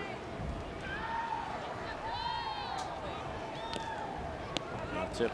Well, he's the obvious choice. Right. Or in Buck's word, classic case of the obvious. But it's up to him.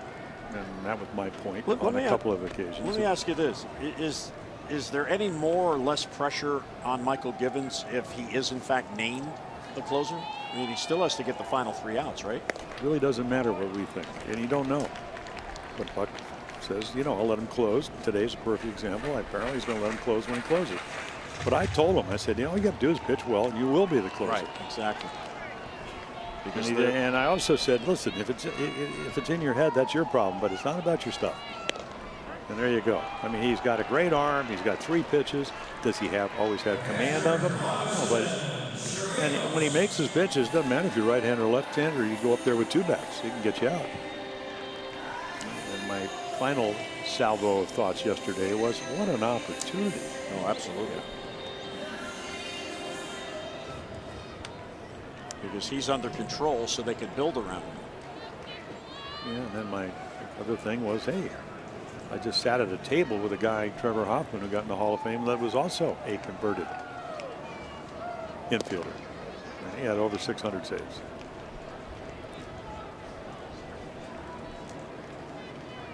Well, no one in baseball the last 2 years had more wins than Michael Givens. Having a tough year this year, but. Well, it's also not a great club to play for. I mean, you look at his record and you go, oh, well, 18-3 coming into this year on a club that played better until September of last year. This year, it's tough to win a lot of games, whether you pitch well or not, but certainly could get better.